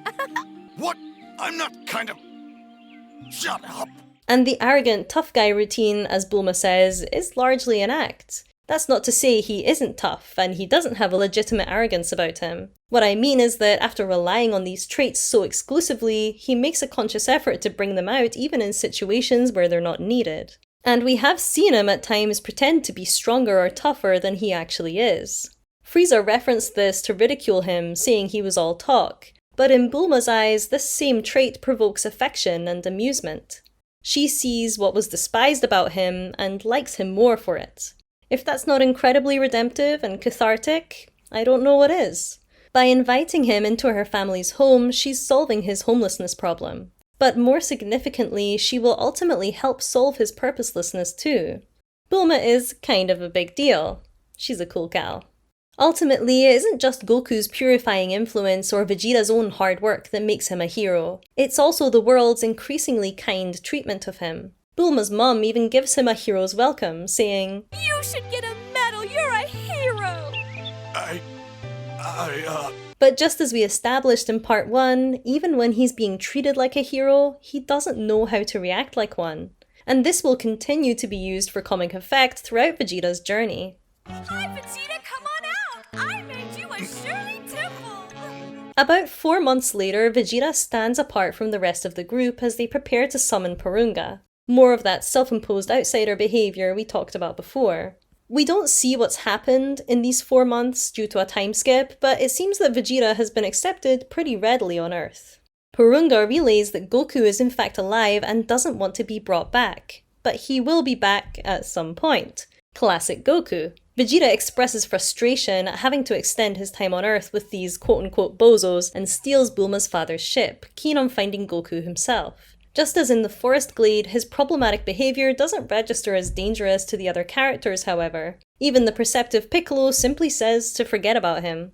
After all, Piccolo was one of the people who witnessed something very crucial. Vegeta's emotional death where another side of him came out. The vulnerable part, and the part, now albeit ripe for repression, which actually respects Goku. This final episode of the Frieza saga is fun and light-hearted overall. Froggy Ginyu is there, and we get to see some of the characters just chilling in their regular clothes. Vegeta, funnily enough, is still wearing the same old stinky armour he stole from Frieza on Namek, the one with all the holes blown in it, which is a nice visual nod to his lingering rigidity and resistance to peacetime life. Crucially though, I love the way that the narrative allows him to be part of the lightheartedness of this episode without him treading on it or having to forcibly change his personality to be welcomed there. I would argue, however, that it's the first episode of the Trunks saga that properly establishes him as a non-threatening and even endearing part of the group from here on out. I considered delving into that here, but let's save that for part 3, shall we? I stated at the start of this video that Vegeta emerges from his past role to arrive in protagonist territory, and I used the word territory deliberately. He's in the general area, a transitionary period if you will. He's definitely not the villain anymore, but also is more complex in his motivations to be your classic hero. He is simply Vegeta. A former antagonist for whom the narrative is now carving out a complex deuteragonist role which he may or may not want to fulfill. His still growing emotional maturity lends an ambiguity to his motivations, and his internal monologue is a dubiously honest narrator at best, keeping us interested in him at every turn. If the Namek saga humanized Vegeta, presented him as a person rather than a soulless villain/plot device, the Ginyu and Frieza sagas ask a vital follow-up question. Now that he's a person, just what kind of person is he? And who will he become?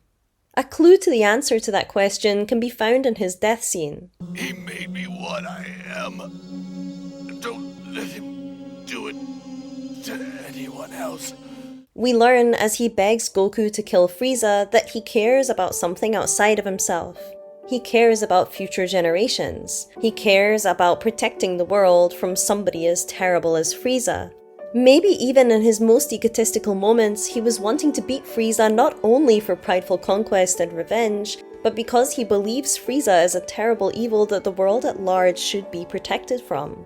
The whole scene lands strikingly well despite us seeing him kill peaceful Nameks earlier in the arc, purely because, despite multiple moments of weakness and cruelty, he has made progress. We are somewhat invested in his development. At the core of Vegeta's appeal, I think, is the fact that, despite his evolution, he actually retains some of the character traits that defined him as an antagonist, giving him a fascinatingly unique hero blueprint. Indeed, Vegeta is not purely a product of his environment. He is endowed with a fiery restlessness which has helped propel him forward throughout this arc against the odds. And he does have a heart. And there's a great optimistic message in his redemption to come. That it is possible to improve oneself drastically without losing oneself in the process. Goku sees these things, and his repeated pardoning of Vegeta can feel very cathartic for an audience as it can be hard to forgive oneself in life. Maybe we too, after falling into darkness again and again, can come out the other side. And maybe, just maybe, through tear-blurred eyes we'll glimpse a figure of hope who can give us the most powerful gift of all. Forgiveness. That figure could be a lover, a friend, even a rival, or just the world at large extending its hand to us despite our flaws, and it will again and again.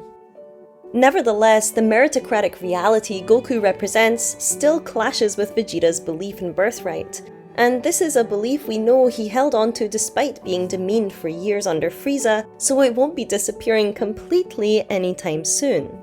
This fascinating rivalry is something I can't wait to analyze in future videos, and hopefully I'll see you there. Thank you so much for watching this. I hope it spoke to you in some way, or at the very least that you found it comfy or entertaining. If I achieved any of those things, I feel I've succeeded.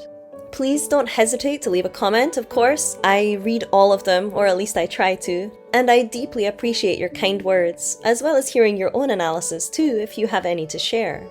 If you want to support me with a small tip as well, there's a link in the description to my Ko-fi. Even a small donation to the continuation of this project means a whole lot to me. And I think that's it for today, guys. As you can hear, my voice is failing on me, so I should clock out. But this has been such a pleasure. And yeah, I hope you have a great day. Take care of yourselves. Ciao.